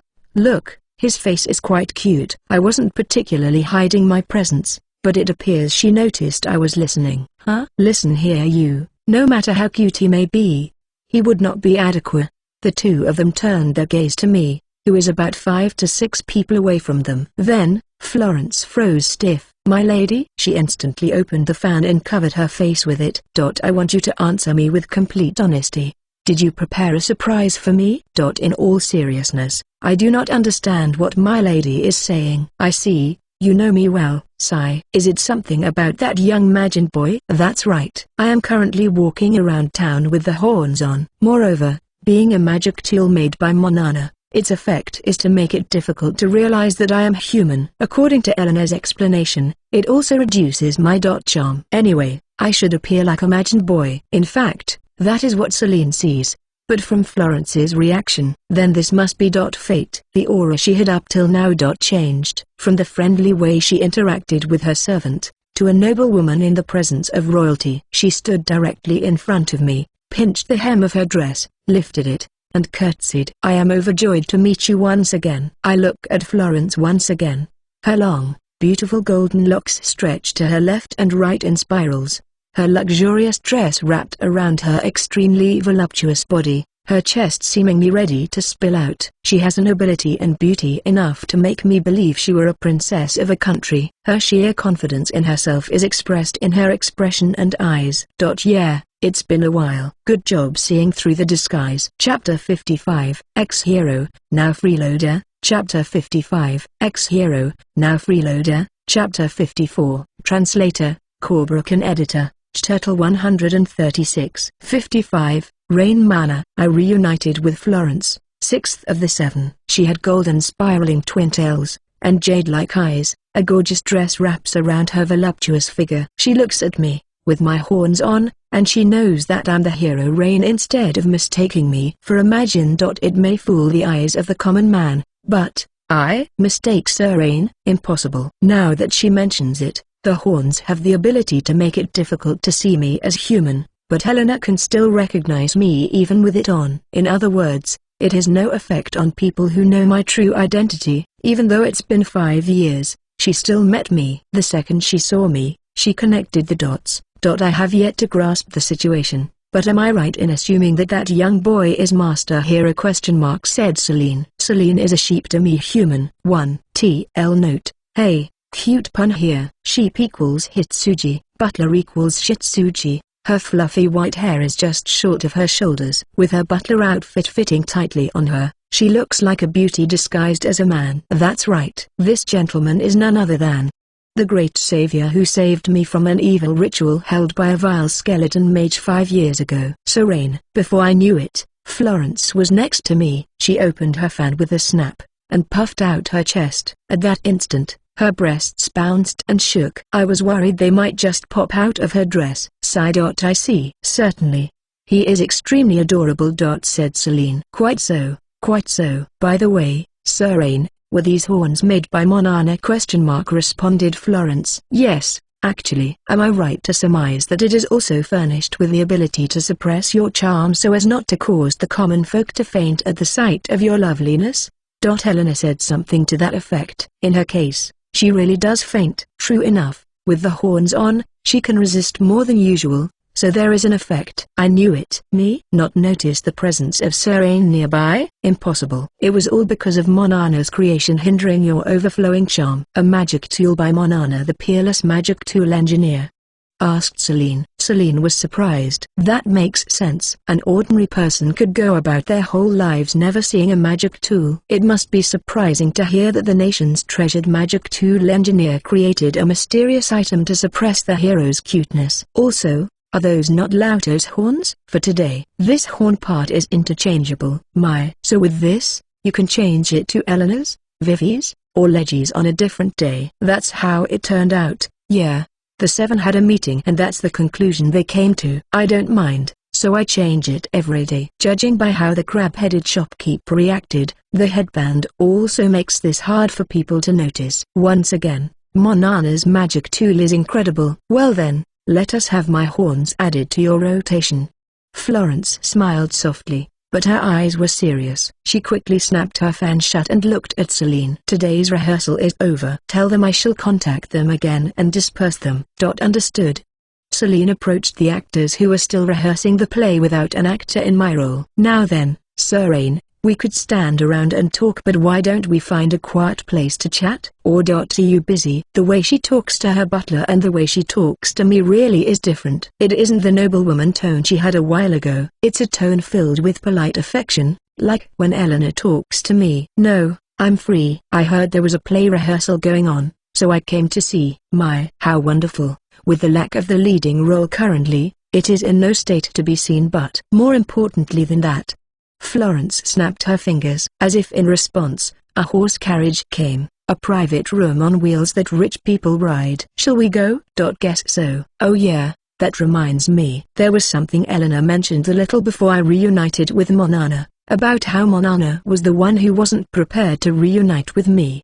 The explanation for the remaining 2 was: one is a fellow Big Four and her missions sent her away for long periods of time. The other is troublesome, so I do not wish to meet her. Based on the information so far, I suppose Florence would be the troublesome one. Realizing that, I got on the carriage. We arrived at what looked like a luxurious mansion for noblemen. Is that her home, I wonder? I expected no less of the businesswoman who manages all the gambling dens of the royal capital, but I was still impressed. This is the mansion I had built for you, Serene. What? From today onwards, would you mind living here? What? We passed through a large gate. To the left and right were wide-spreading green gardens. In the central part, a fountain was installed on the path paved with white stones. There's a pedestal in the middle of the fountain. Atop it stands a statue of a boy sticking his sword into the ground. Is this? Yes. It is a statue of you, Serene. In direct opposition to the outlandish face I was making, Florence's face was ecstatic. Is that so? Yes. It is far from the real thing, but to me, it represents the bravery of the Serene who rescued me 5 years ago. Such nobility, the warmth of his reassuring smile, his lovely loving loveliness. In order to condense all of these charms, I had the best sculptors create a prototype. Of course, I carefully selected the craftsman to carry out the casting and add the finishing touches. Florence's explanation continued for quite a while after that, but it was long and went in one ear and out the other. The statue's expression, with its powerful eyes but gentle smile, showed the effort of the sculptor who strove to meet Florence's request. "Yeah, it looks great." I managed to convey my thoughts and Florence shook like she was moved. I could tell from how much force she used to grip her fan. "Quite so, quite so." I knew Serene would understand. "Incidentally, I've been thinking of having a statue of the present-day Serene be made in commemoration of our reunion, but where do you think we should put it? This one alone already makes a huge impact, but she wants to make another one? Let's think about that next time." "You're right. I'm showing you around Rain Manor right now." We head towards the front entrance. "Rain Manor. You said that earlier too." "Is this my house?" "Yes." After becoming successful, the first thing I did was construct this mansion. Once Serene was rescued from the clutches of the human saviors, he would need a place to stay. "No, I wish to present this as a gift." That's amazing." "Nonsense. Compared to the heroic deeds of Serene, this is nothing of the sort." "So, how do you like it?" When she says that with her eyes sparkling like that, it's hard to say number. "Currently, I'm borrowing a room in the Demon King Castle. But even that is more than enough." Wait, wouldn't it be a pain if I stayed rent-free forever? When I think about that, wouldn't accepting Florence's kindness be the better course of action? I wonder. I've never had my own house before, so I don't know how to value it. Florence keeps smiling, even in the face of my complicated answer. I suppose you're right. "Then, I shall convey unto you the charm of this place, more splendid than any temporary lodging you've been in up till now, until you wish to live here forever." Ch 5656. Florence's desire. Arriving at the entrance, Celine was standing there before I knew it, the sheep steward who did not ride in the horse carriage we took from the outdoor theater to here. "Welcome back, my lady, master." Master ? Since this is supposed to be my house and she's a steward, I guess that's not so weird. Apologies for the late introduction. I am Celine. I serve as my lady's secretary. Oh, I'm Rain. Nice to meet you. One of my duties is to manage and maintain the Rain Manor, and after the master's arrival, I will act as an intermediary between you and my lady. It is a pleasure to serve. Celine politely bows. I haven't decided whether or not I'll be living here yet. Is that so? Does something displease you? No, nothing like that. Now, Sebastian. It's Celine, my lady. According to what Florence said later, she calls Celine Sebastian because that's just what a steward should be called. I'm not sure I get it, but I guess that's a common name for stewards or butlers. I guess it doesn't matter if she's a woman. "Why don't you show him around first?" said Florence. "You are right, my lady." Said Celine. When the door opened, there were maids all lined up to welcome me. These maids, butlers, and gardeners are permanently stationed here, awaiting the day Serene arrived. Said Florence. She says it so simply, but this must cost a substantial amount. After that, we passed through the entrance hall decorated with a huge portrait of me, and the two of them showed me around the mansion. Anyway, there were so many rooms that I thought there were an infinite number of them. It was overwhelming. Other facilities included an outdoor pool for a large number of people to enjoy, a stunning garden, and there's even a sports field. "This is really amazing." I said. We arrived at the gazebo built in the garden. It was a simple structure built with pillars and a roof. There was a table and chairs arranged under the roof of the gazebo. I suppose this mansion was built under the assumption that you could gaze at flowers in the garden while sipping tea. I sat opposite Florence and enjoyed the tea and baked goods that Celine brought to us. Then Celine stepped away, perhaps for the sake of her mistress. "What do you think, Serene?" "Yeah, it's a nice place." Smiling with joy, Florence holds my hand in hers. "Isn't it quite so? Lodgings at the royal castle are wonderful, I'm sure, but it is important to have a castle of your own, a place to return to." "You might be right." "Indeed. We can arrange for the children who you are currently spending time together with, as well as any others you desire, to stay with us at the manor. If I'm not mistaken, Leggie's older sister is assigned as your maid?" Despite Helena preventing our reunion, talk about me seems to be the topic among the other 7. She must have heard about Ferris through Leggy. You're right. I think this place is really nice. I sense a bit coming. Even when I was with the Saviors, there were those who tried to give us a residence, but their offers were based on their own self-interest to keep us there. Greed. They wish to monopolize the Savior's power. But Florence is different. Much like the other 7, she wishes for my happiness and prepared a place for me to return to. But this isn't something I can decide right away. Florence cast her eyes down sadly for a moment. She quickly smiled again. Then, please, do let me know once you have an answer. Sure, I got it. It was already evening. Illuminated by the evening orange glow, the garden looked like a fairy tale scene. I stood up and gazed at it. Florence. Yes, I look at her. Thank you for preparing a house for me, despite not knowing if or when you might meet me again. Florence froze. She popped open her fan and hid her face. I noticed her face was turning red when I saw her ears, which couldn't be hidden by her fan, turning red. Please, this isn't worth a mention. I only wished to repay you even a fraction of the favor I received from you, Serene. That makes me happy.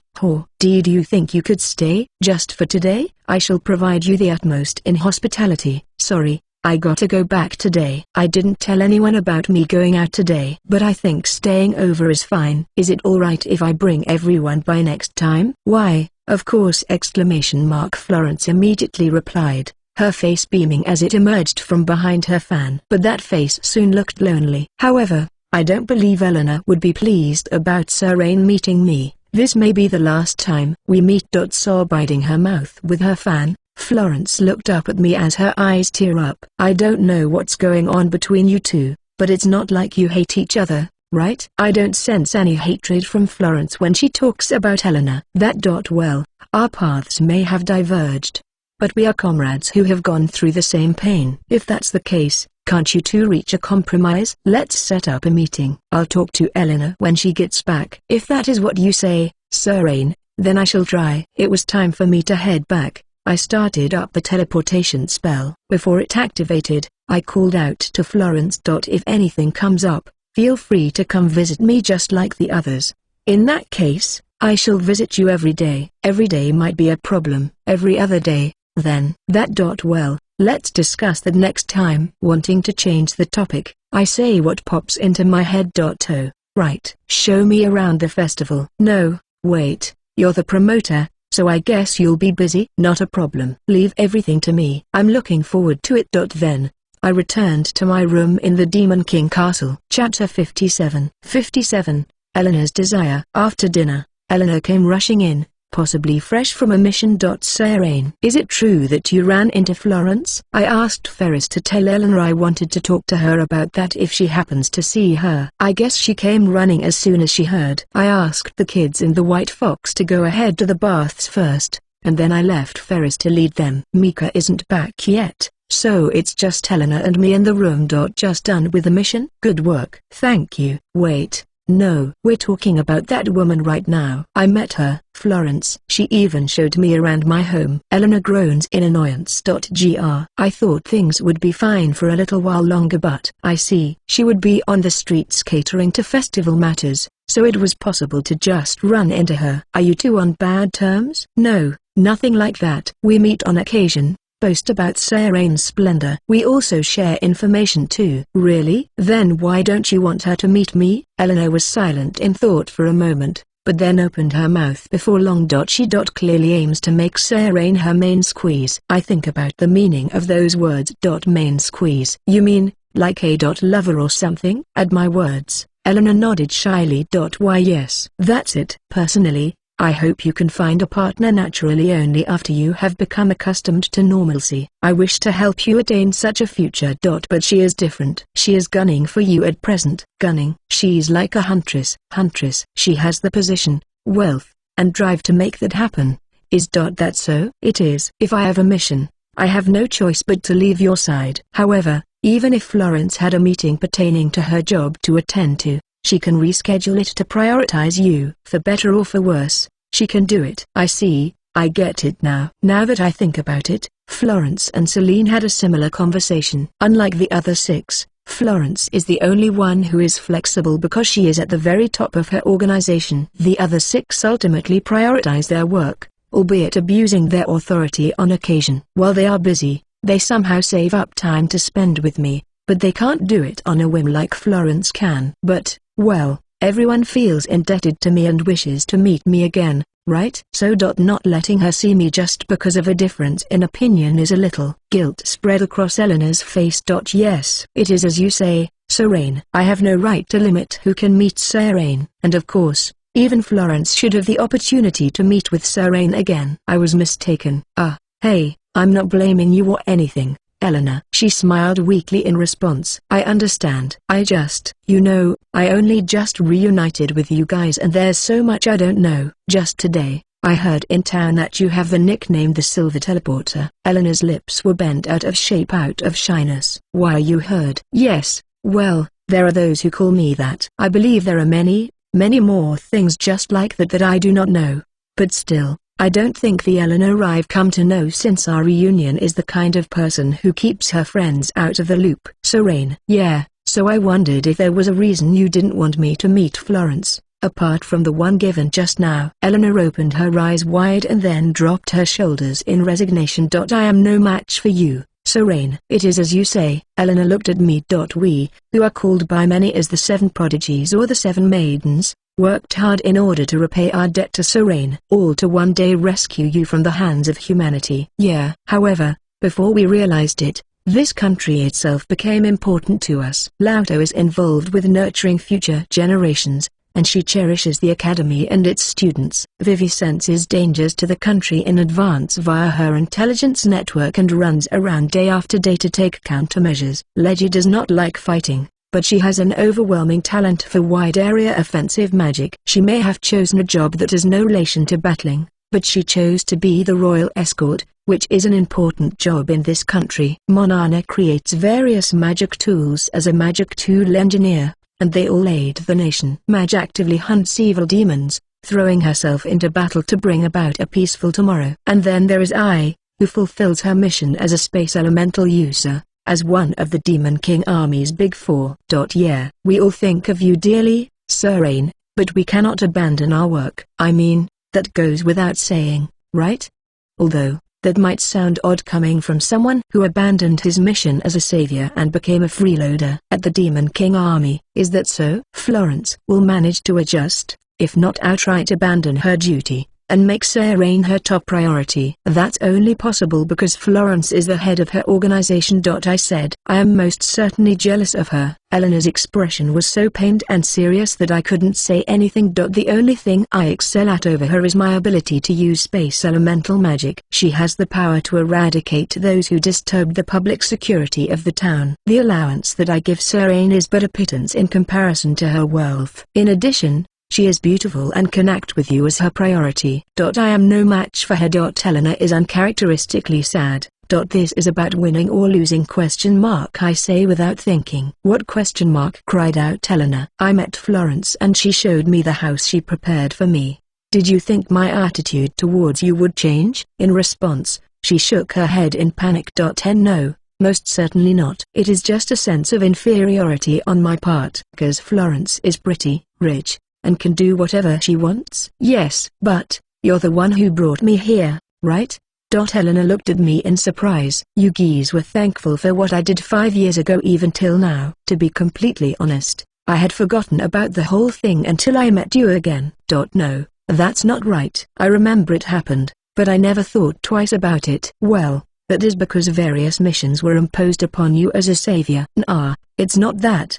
It was just another mission to me, but not to everyone else. It was a life-changing event for you guys. Of course, it was. 1 minute, you thought you were gonna die, but you lived instead. Yes. So, I started thinking. Would the same be true if the reverse happened? The reverse ? Eleanor looked at me curiously. What is natural to you may not be so to the other person. Perhaps it's better to be honest in conveying one's feelings than to be at odds. Yeah. So, I'll tell you. To you, everything you said to me the day after we reunited was obvious and natural things. But to me, they were unexpected and they made me happy. Chapter 58. Rain's desire. Never in my life did I think that it would be fine to quit being a savior. Never in my life did I think that I'd live a life of fun as I do now, spending every day aiming to achieve normalcy. Say Rain. Eleanor's eyes were moist. If you say that I'm the one who saved everyone, then the one who saved me that day was you, Eleanor. That means that I, also, owe a large debt of gratitude to you. Large droplets of tears poured down Eleanor's face. I don't know about this winning or losing business, but I don't want to see you depressed like that. When you're sad, it pains me. So Rain. Say Rain. Eleanor calls my name over and over again. Yeah. Can I touch you? I nodded, and she reached out her slender white fingers toward my face. They were smooth, but there were calluses from her using her sword. I could feel her devotion and her femininity that never failed to neglect her grooming from both hands. Never in my life had I thought that would happen either. That I would become such a major part of your life, so Rain. Recently, Mika and I had a disagreement. So, in order for things like that to not happen again, if someone is important to you, I think you have to tell them. Am I important to So Rain? Eleanor's face turned red and she went stiff. It looked like she was frightened that my reply would be different from what she was expecting. I put my hand on her hand that was caressing my cheek. I looked into her sky blue eyes. Yes, you are, Eleanor. When she heard those words, Eleanor showed me an even more breathtaking smile than the one I saw when we reunited. That makes me happy. So Rain. Truly. I felt my chest start to throb when I saw that expression. I see. So Rain. Yeah? See, can I hug you, huh? Oh, that thing that Marie does often, right? That, yes. But, one filled with deep affection. Purely, no wicked thoughts whatsoever! Eleanor was upset. I walked towards her with my arms wide open as if greeting her. Then, if you'll excuse me. Eleanor gently wraps her arms around my back. Her breasts softly conform to the shape of my face, wrapping me in her warmth. SNNNFFFFFF. Ha. SNNNFFFFFF. Eleanor ? It's like she's trying to absorb something. Gasp. Sorry. I can just smell such happiness. No, it's fine. While being half buried in her bosom, I look up to meet her gaze. I'm really glad I met you, Eleanor. So Rain. If you say something like that right now, Eleanor brings her face closer to mine. Eleanor? Her pale pink glossy lips were on the verge of touching mine. I couldn't avoid it, or I guess I chose not to. And then just before our lips touched, Eleanor's body lost all of its strength. I managed to grab a hold of her as she was falling to the floor. Are you okay? She had a look of bliss on her face with blood dripping down her nose. Come to think of it, I'm not wearing the horns right now. With that in mind, Eleanor must have endured for quite a while. I carried her to her bed and wiped off her nosebleed. Then I stared at her sleeping face. What would have happened if she'd stayed conscious for just a few seconds more? I don't know. What I do know is that the beating in my chest did not subside even after a few moments. Later, a discussion was held between Eleanor and Florence, and she was allowed into my room like the others of the 7. I'm glad that they managed to make up. But, one after another, the others all voiced their opinion that it feels like Eleanor has the upper hand. Somehow, searching for the true nature of that feeling, they all bombarded me with questions.